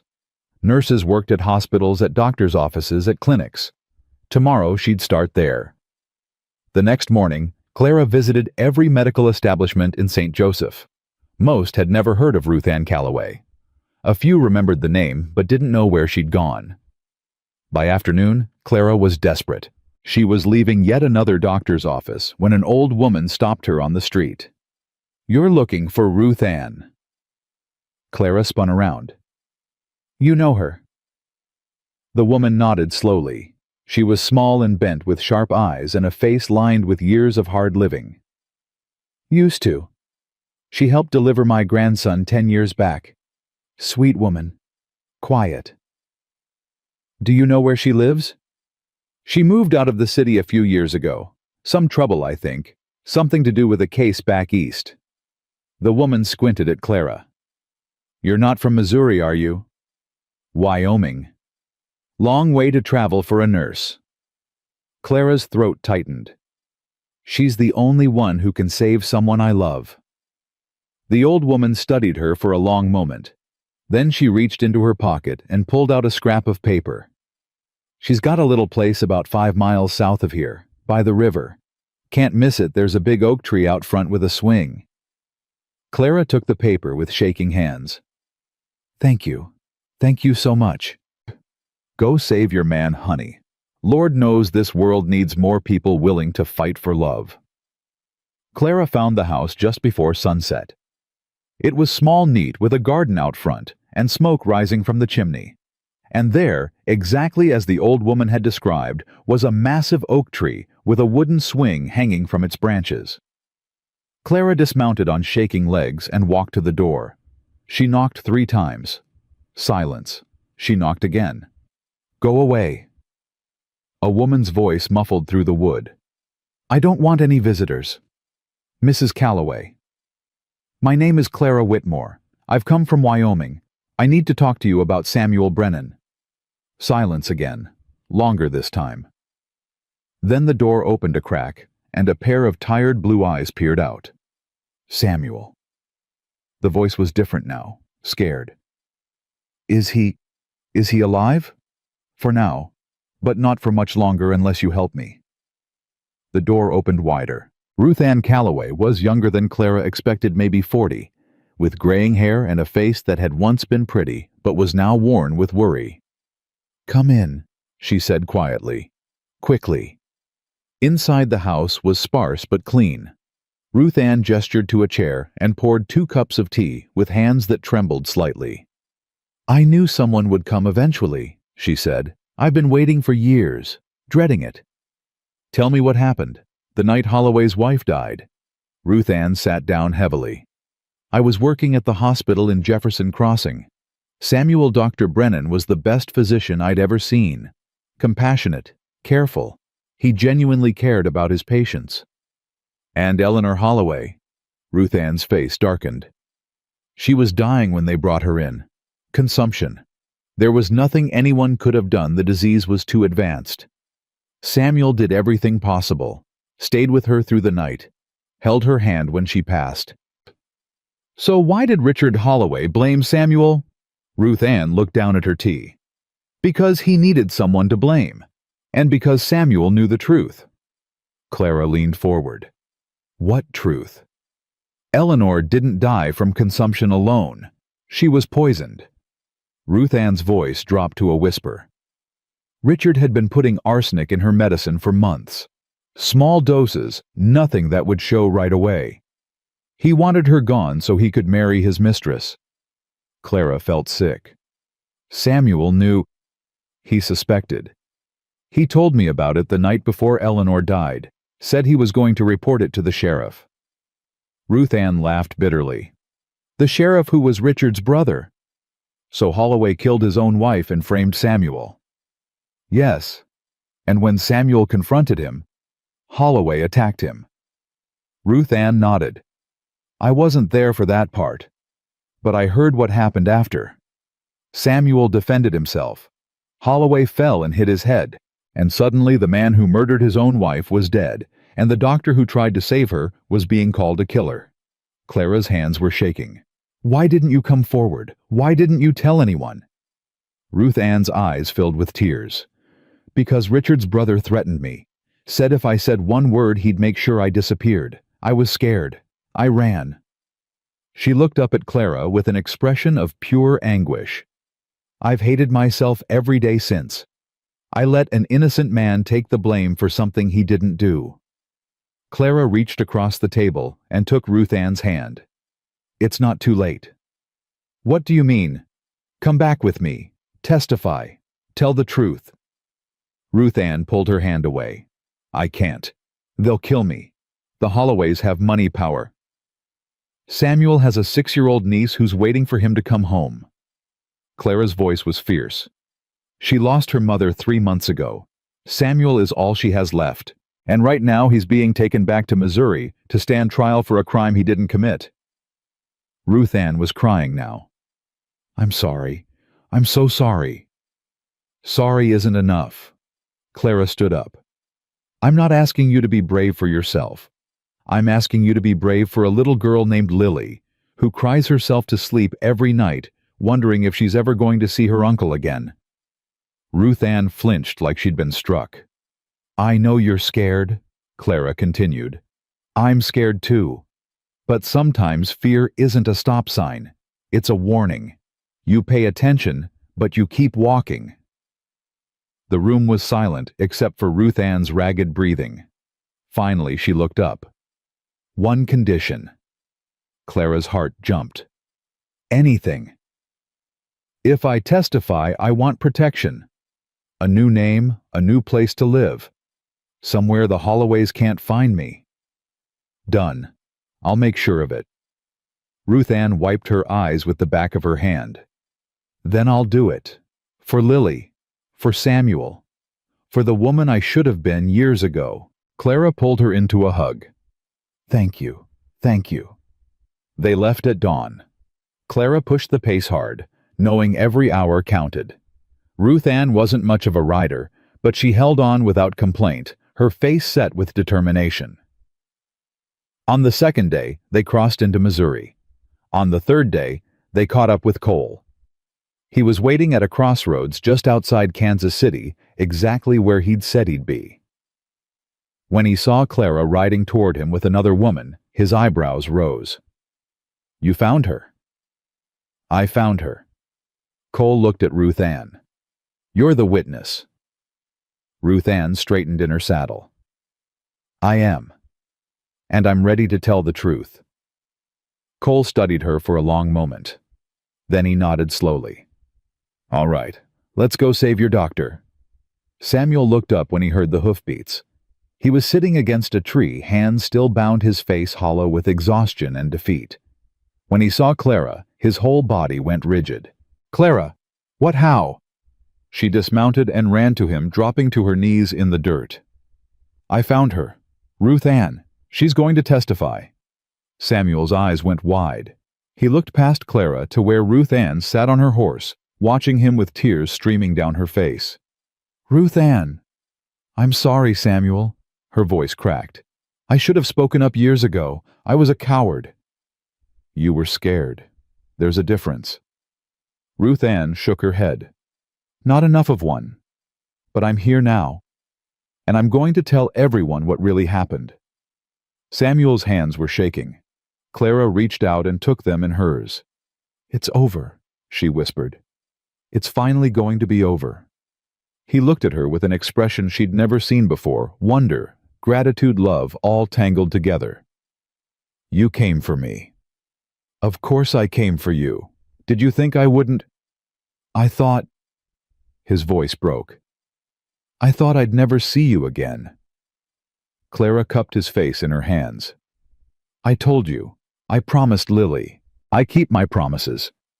Samuel laughed, half laugh, half sob, and pressed his forehead against hers. "I love you." "I love you too." Cole cleared his throat. "Hate to interrupt, but we've got a trial to get to." Clara helped Samuel to his feet. His hands were still bound, but he walked taller now, straighter. They rode into Jefferson Crossing together. The trial lasted 3 days. Ruth Ann testified first. She told the court everything: the arsenic, the cover-up, the threats. She was calm, clear, unwavering. When Richard Holloway's brother tried to discredit her, she stood her ground. "I was there," she said. "I saw the medical records. I know what happened." Then Samuel testified. He told his story from the beginning, meeting Eleanor, diagnosing her illness, discovering the poisoning. He described confronting Richard, the fight, the fall. "I didn't mean to kill him," Samuel said quietly. "I was defending myself, and I was trying to get justice for his wife." The jury deliberated for 6 hours. Clara sat in the gallery with her hands clasped tight, barely breathing. Ruth Ann sat beside her, equally tense.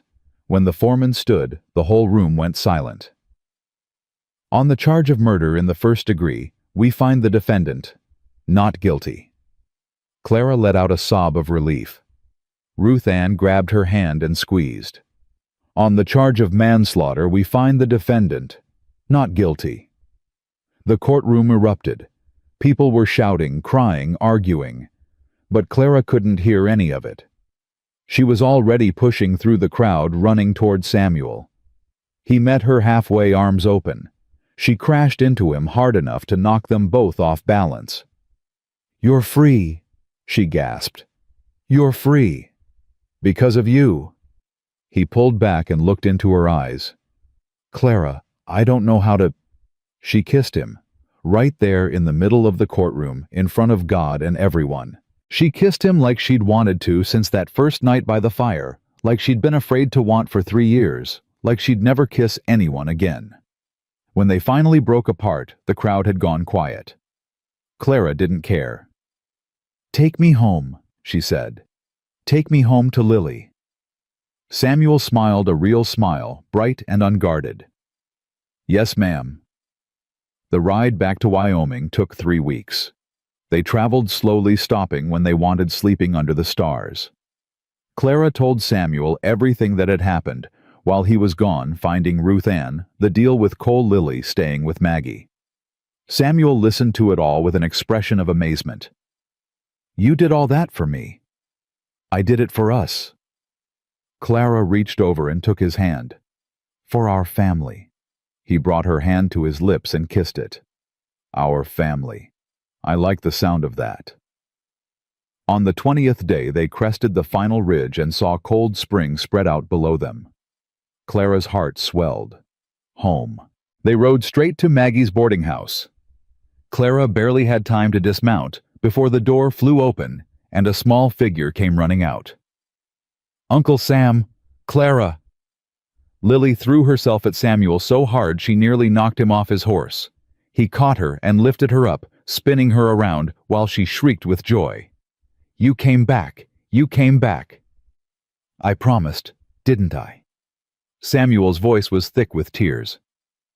"I always keep my promises." Lily turned to Clara, arms outstretched. "You brought him back. You promised, and you did it." Clara gathered them both into her arms. "I told you, sweetheart, we're a family now, and families don't give up on each other." Maggie appeared in the doorway, wiping her eyes with her apron. "About time you got back. I was starting to think I'd have to raise this child myself." Clara laughed and hugged her tight. "Thank you.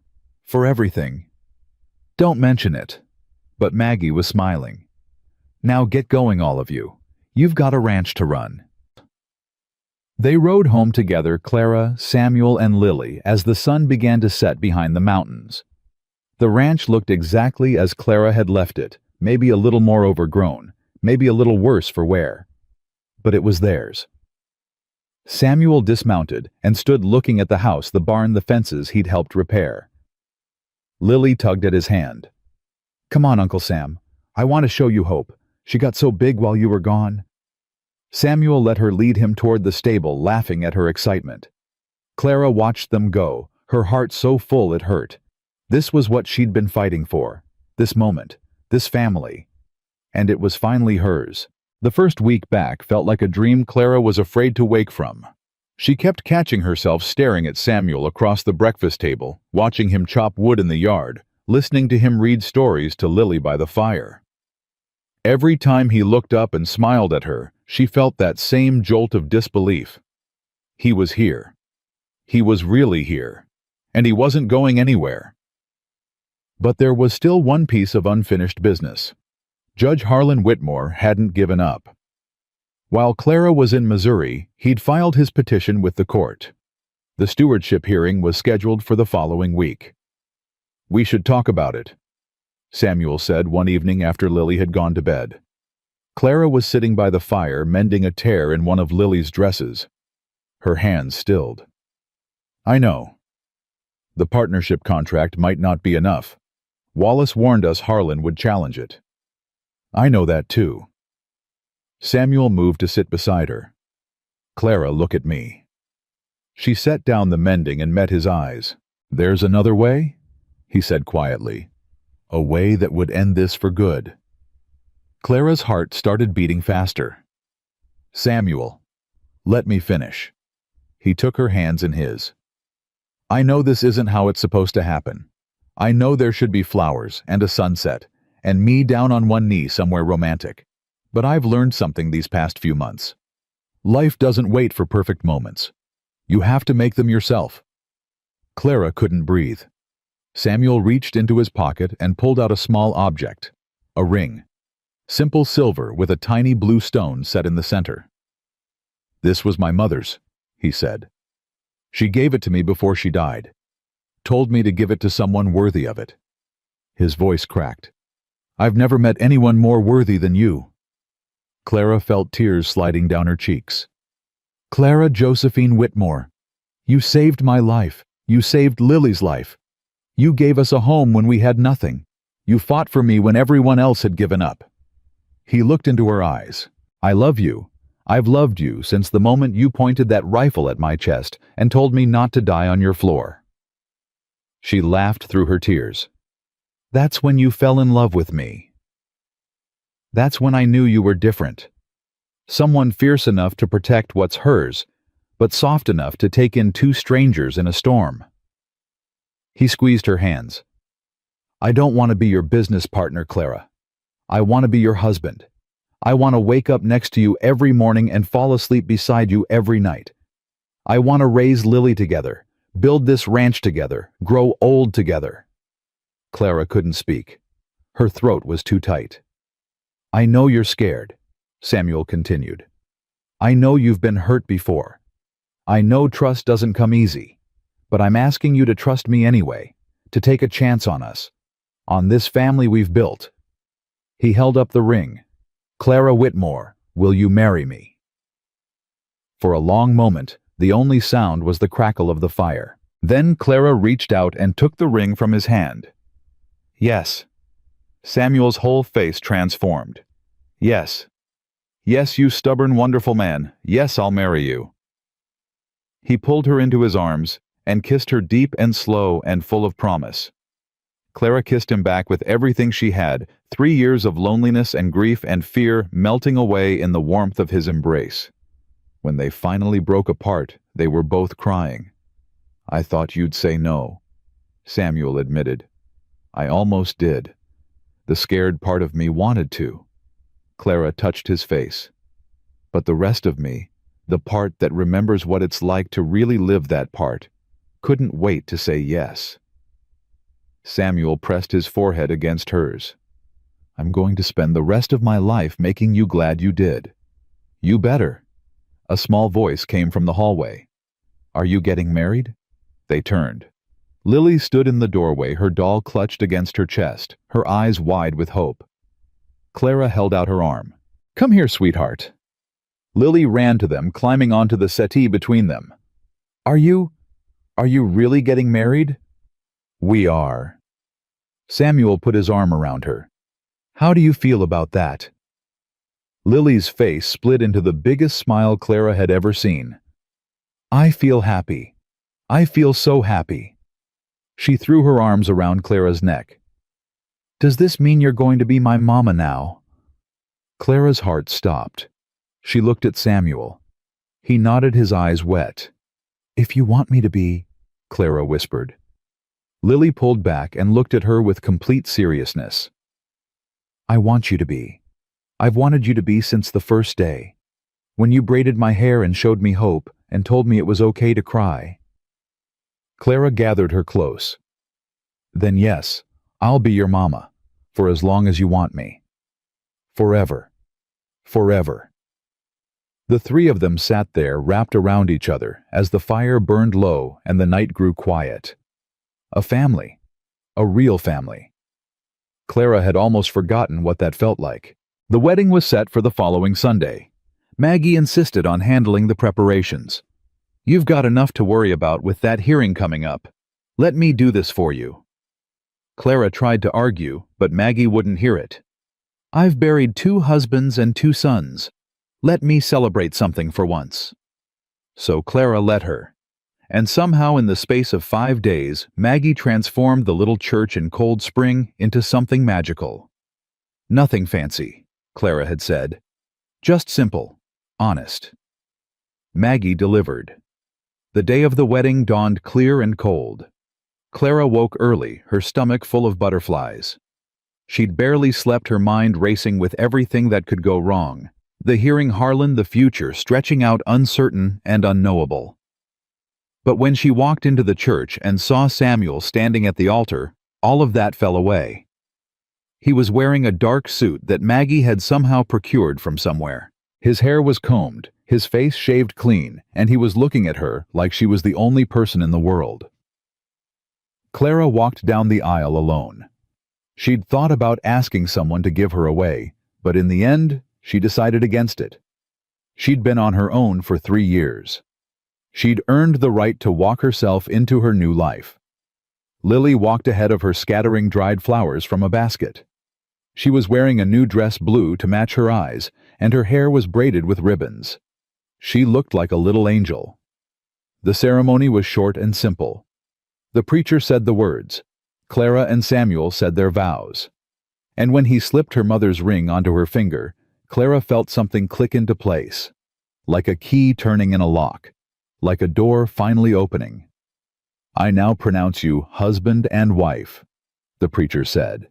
"You may kiss the bride." Samuel pulled her close and kissed her softly, reverently. The small crowd cheered. Maggie, Judge Wallace, Sheriff Thorne, a few neighbors who'd come despite the whispers. When they broke apart, Lily was jumping up and down. "They're married. They're really married." Samuel scooped her up and held her between them. "We're a family now," he said. "Official." "Does that mean I can call you Mama and Papa?" Clara's eyes filled with tears. "You can call us whatever you want, sweetheart." Lily threw her arms around both their necks. "Mama, Papa, I love you." Clara held on tight. "We love you too, baby girl. We love you too." The reception was small but warm. Maggie had prepared enough food to feed an army, and the little church hall was filled with laughter and music, and the smell of fresh bread. Clara stood by the window watching Samuel dance with Lily. He was spinning her around, making her giggle, her small feet barely touching the ground. "You look happy." Clara turned. Maggie stood beside her holding 2 cups of cider. "I am happy." Clara took the cup. "I'd forgotten what that felt like." "Happiness has a way of sneaking up on you when you're not looking." Maggie smiled. "That man loves you something fierce." "I know." "And that little girl, she's going to be just fine. You've given her something precious." Clara looked at Lily, still laughing in Samuel's arms. She's given me something too. They both have. That's how family works. You give and you get, and somehow there's always more than you started with. Clara felt tears prick her eyes. Thank you, Maggie, for everything. Oh, hush. But Maggie was blinking hard too. Now go dance with your husband before I start crying all over this nice dress. Clara laughed and walked across the room. Samuel saw her coming and set Lily down. May I have this dance, Mrs. Brennan? Clara's heart swelled. You may. He pulled her close, one hand on her waist, the other holding hers. They swayed together to the fiddle music, not quite dancing, just holding each other. I keep thinking I'm going to wake up, Samuel murmured against her hair. Me too. This is real, right? This is actually happening. Clara pulled back and looked into his eyes. This is real. You're stuck with me now. There's no place I'd rather be stuck. He kissed her again, soft and slow. Around them, the music played on. The hearing was 3 days later. Clara walked into the courthouse with Samuel on one side and Lily on the other. She was wearing her best dress, the one she'd married Samuel in, and her head was held high. Judge Wallace was already seated at the bench. Harlan Whitmore sat at the opposite table, his lawyer beside him. When he saw Clara, his face twisted with something between anger and disgust. I see you've gone through with this arrangement, he said. Clara didn't flinch. I married the man I love. It's hardly an arrangement.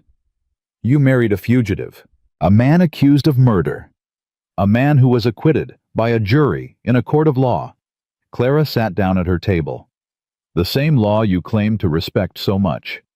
Harlan's jaw tightened, but he said nothing more. Judge Wallace called the hearing to order. We're here to address the petition filed by Judge Harlan Whitmore regarding the stewardship of the Monroe Ranch property. He looked at Harlan. You claim that Mrs. Whitmore, now Mrs. Brennan, has failed to meet the requirements of the stewardship clause in her deed. Is that correct? Harlan's lawyer stood. That is correct, Your Honor.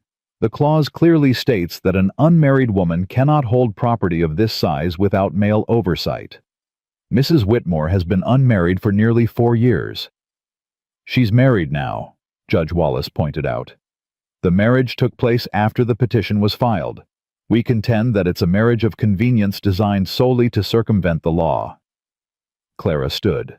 Your Honor, may I speak? Wallace nodded. This marriage is not a convenience. It's a commitment.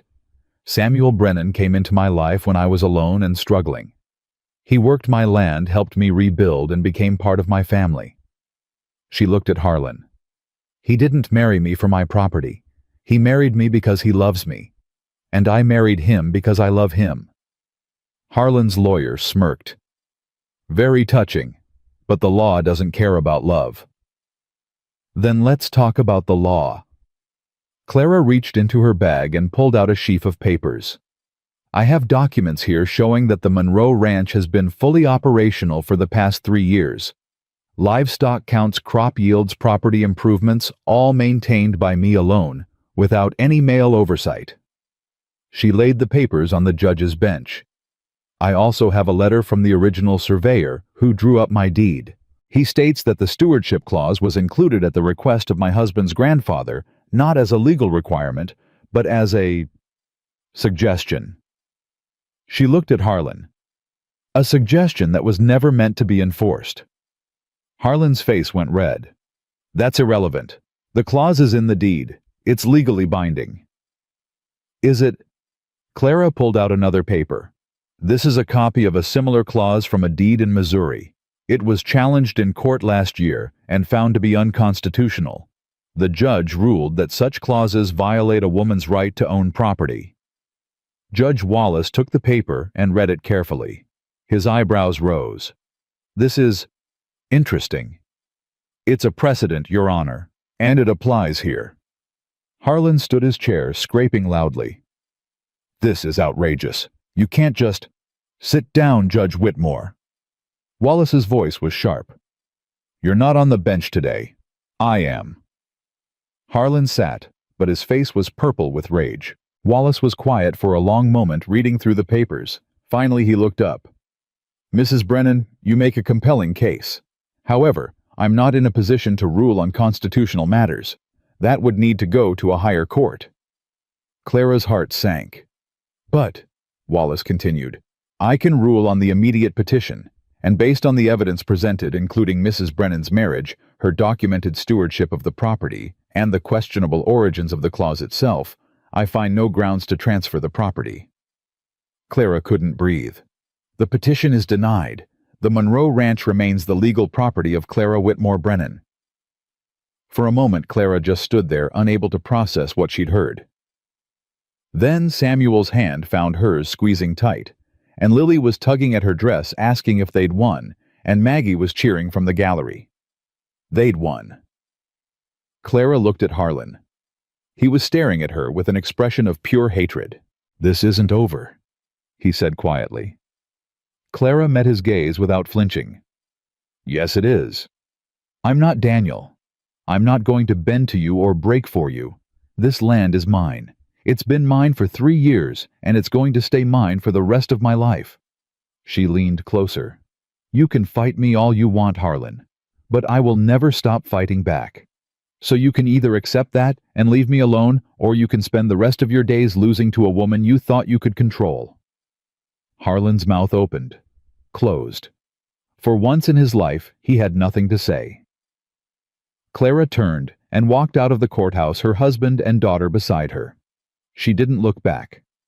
Spring came slowly that year, but when it arrived with a vengeance. The snow melted almost overnight, revealing patches of green that spread across the ranch like hope. Clara stood on the porch watching Samuel work in the garden, while Lily ran circles around him pretending to be a horse. 3 months had passed since the hearing. 3 months of peace. Harlan had disappeared from public life shortly after losing the case. Rumors said he'd gone east to live with relatives. Other rumors said he'd had a breakdown. Clara didn't know which was true, and she didn't particularly care. He was gone. That was what mattered. The ranch was thriving. Samuel had turned out to be even better at farming than Clara had hoped. He had a way with the animals, a patience with the soil, a knack for fixing things that seemed unfixable. And he'd started practicing medicine again. It had happened gradually. First, he'd helped Maggie's cook when she burned her hand. Then, he'd treated a neighbor's son who'd fallen from a horse. Word spread, and before long, people were coming to the ranch asking for Dr. Brennan. You don't have to do this, Clara had told him. Not if it brings back bad memories. Samuel had smiled. The memories aren't all bad, and I became a doctor to help people. I forgot that for a while, but you helped me remember. Now he split his time between the ranch and a small office in town. Cold Spring finally had a real doctor. Clara heard footsteps behind her and turned. Lily was running up the porch steps, her face flushed with excitement. Mama! Mama Hope had a baby! Clara's eyes went wide. What? A baby horse. In the stable, Papa says it's a girl.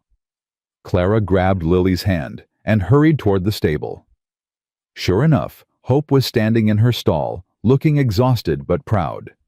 And beside her, on shaky new legs, was the tiniest foal Clara had ever seen. Samuel stood nearby, grinning. She just delivered about 10 minutes ago. Perfect birth. No complications. Clara pressed her hand to her mouth. She's beautiful. She needs a name, Lily said, tugging on Clara's arm. Can I name her, please? Clara looked at Samuel. He nodded. Of course you can, sweetheart. What do you want to call her? Lily studied the foal with serious concentration. The baby horse blinked at her with big, curious eyes. Grace, Lily said finally. Because Mama says grace is when good things happen that you don't deserve. Clara's throat tightened. She knelt down beside Lily. That's a beautiful name. Really? Really? Clara hugged her tight. It's perfect. Samuel put his arm around both of them. They stood there together watching Grace take her first wobbly steps. Hope and Grace. Clara thought about that, about how far they'd all come. A year ago, she'd been alone. broken, convinced she'd spend the rest of her life fighting just to survive. Now she had a husband who loved her, a daughter who'd healed her heart, a home that was finally full of the sounds she'd missed for so long, laughter and footsteps, and the quiet comfort of people who belonged to each other. "Penny for your thoughts," Samuel murmured. Clara leaned into him, just thinking about how much can change in a year. Good change. The best change. She looked up at him. "I was so scared when you showed up on my doorstep. Scared of letting someone in. Scared of losing everything again. And now I'm not scared anymore." She touched his face. "You taught me that love isn't about avoiding loss. It's about finding something worth the risk." Samuel kissed her forehead. "You taught me that too." Lily squeezed between them, demanding attention. "Can we show Hope the baby I think she wants to see?" Clara laughed. "Sweetheart, Hope is the mama. She knows the baby is there." "But she should know we're happy for her." Samuel scooped Lily up onto his shoulders. "You're absolutely right. Let's go congratulate her properly." They walked into the stable together, Lily chattering excitedly about all the things she was going to teach Grace when she got bigger. Samuel listened patiently, adding suggestions making Lily giggle. Clara hung back for the moment watching them. Her family. The word still felt strange in her mouth. Foreign. Like a language she'd forgotten how to speak. But every day it got easier. Every day she believed it a little more. That night, after Lily was asleep, Clara sat with Samuel on the porch. The stars were out bright and countless, and the air smelled like spring. "Do you ever think about the future?" Clara asked. Samuel considered the question. "I try not to think too far ahead. The past taught me that plans can fall apart in an instant. But if you could plan, if you could dream, what would you want?" He was quiet for a long moment. Then he reached over and took her hand. "More mornings like this one. More evenings like this. Lily growing up healthy and happy. Maybe," he paused, "maybe another child someday, if that's something you want." Clara's heart skipped. "Another child? Only if you want. I know you've been through a lot. I wouldn't ask you to. I want." The words came out before she could stop them. "I want that. I want all of it." Samuel's face lit up. Yeah. Clara squeezed his hand. "I stopped dreaming about the future after Daniel died. It hurt too much. But you've made me want to dream again." He pulled her close, wrapping his arms around her. "Then let's dream together. Whatever comes, we'll face it, side by side." Clara rested her head on his shoulder. "Promise? Cross my heart." She smiled against his chest. "I love you, Samuel Brennan." "I love you too, Clara Brennan." They sat there until the stars began to fade, holding each other, watching the sky lighten at the edges. A new day was coming, a new season, a new chapter. And for the first time in years, Clara couldn't wait to see what it would bring. Months passed. Summer turned to fall, fall to winter, and then spring returned again, gentler this time, like it knew they'd earned some peace. On a warm April morning, Clara woke to the smell of coffee and the sound of Lily's laughter from the kitchen. She lay in bed for a moment listening, letting the sounds wash over her. 1 year. It had been 1 year since Samuel and Lily had stumbled into her life. She got up dressed and walked to the kitchen. Samuel was at the stove making pancakes. Lily sat at the table drawing pictures, her tongue poking out in concentration. "Morning, sleepyhead?" Samuel said, kissing her cheek. "Morning." Clara sat down beside Lily. "What are you drawing, sweetheart?" Lily held up her paper. It was a picture of the ranch, the house, the stable, the garden. And in front of it 4 stick figures. 2 tall, 2 small. Clara's breath caught. 4? Lily grinned. "That's you and Papa and me and the baby." Clara looked at Samuel. His eyes were shining. "I told her this morning," he said softly. I hope that's okay."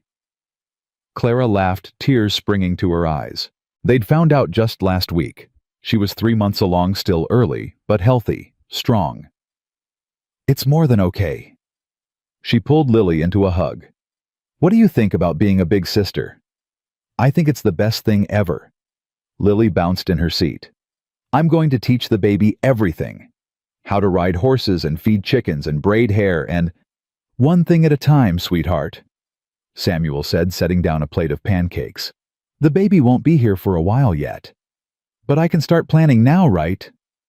Clara laughed. "You absolutely can." They ate breakfast together the way they did every morning. Lily talked about her plans for the baby. Samuel told stories about his childhood. Clara sat back and listened, her hand resting on her stomach, feeling the tiny flutter of new life. After breakfast, they walked out to the pasture together. Hope and Grace were grazing side by side, their coats gleaming in the morning sun. Lily ran ahead, calling to them. Samuel took Clara's hand. "You okay?" "More than okay." She looked up at him. "I'm happy. Really, truly happy." "I know the feeling." They watched Lily climb the fence and reach out to pet Grace's nose. The young horse nuzzled her palm, gentle as a lamb. "She's going to be a wonderful big sister," Clara said. "She's already wonderful. She just needed the chance to show it." Clara leaned against him. "We all did." Samuel wrapped his arm around her. "A year ago, I was dying in a snowstorm with no hope and no future. Now I have a wife, a daughter, a home, and a baby on the way." His voice cracked. "I still don't understand how I got so lucky." "It wasn't luck." Clara looked up at him. "It was love. Love and stubbornness, and refusing to give up." "Sounds like someone I know." She smiled. "We're quite a pair. The best pair." He kissed her soft and sweet. In the distance, Lily was singing to the horses, making up words as she went along. Clara closed her eyes and let the moment wash over her. This was it. This was everything she'd ever wanted and everything she'd been afraid to hope for. A home, a family, a future. Not perfect. Nothing was perfect, but real. Solid. Hers. She'd spent 3 years learning how to survive alone. And then Samuel and Lily had shown up half-frozen and desperate and taught her something more important. They'd taught her how to live again. "What are you thinking?" Samuel asked. Clara opened her eyes and looked at the ranch spread out before her. The house she'd fought for. The land she'd bled for. The family she'd never expected to find. "I'm thinking that home isn't a place you buy," she said. "It's the place you build. One day at a time, one choice at a time, one act of love at a time." Samuel pulled her closer. "And you've built something beautiful. We built it, together." Lily came running back, grabbing both their hands. "Can we have a picnic? Please, by the river. It's so pretty today." Clara looked at Samuel. He shrugged, smiling. "Why not? We've got nowhere else to be." They gathered blankets and food and walked down to the riverbank together. The water sparkled in the sunlight, clear and cold. Lily immediately kicked off her shoes and waded in, shrieking at the temperature. Clara and Samuel sat on the blanket watching her splash and play. "This is good," Samuel said quietly. "It is. I mean really good, like the kind of good I didn't think existed anymore." Clara reached over and took his hand. "It exists. It just takes work to find it, and courage to hold on to it. You've got plenty of both.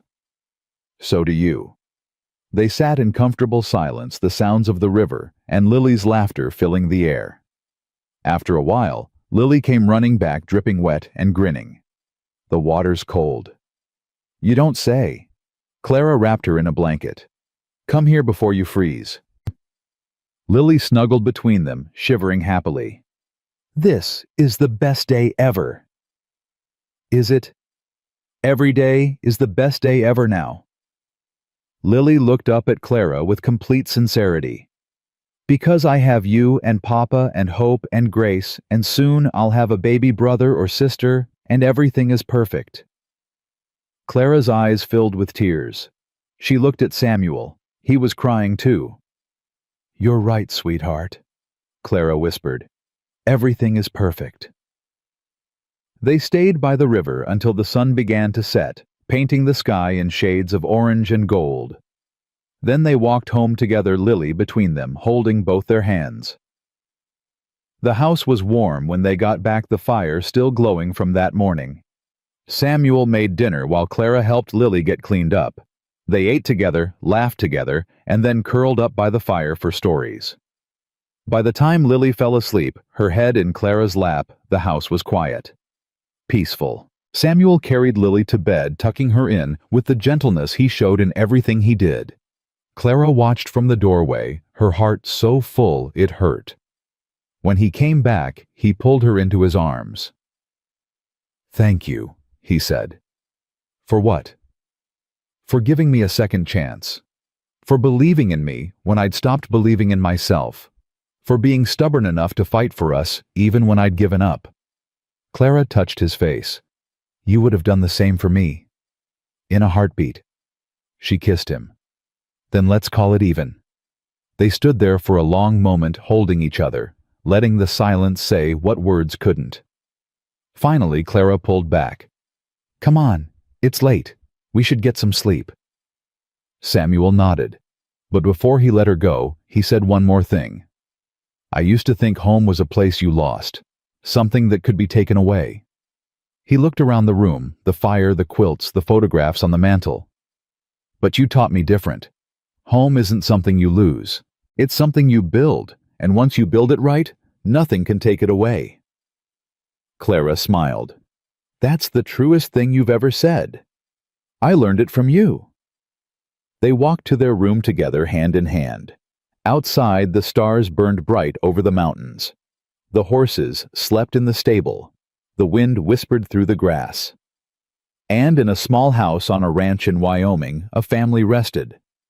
Not because the world was safe or the future was certain. Not because they'd never face hardship again, but because they'd found each other. Because they'd chosen each other.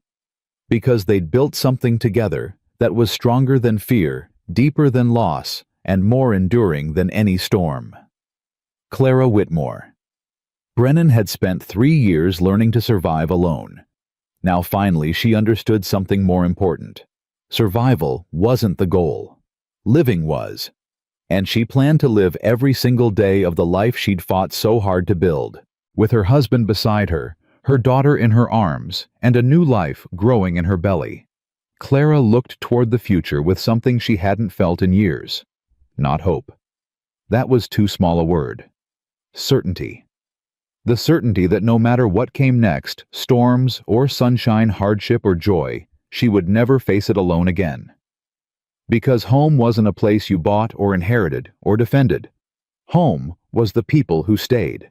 And these people, her people, were staying forever.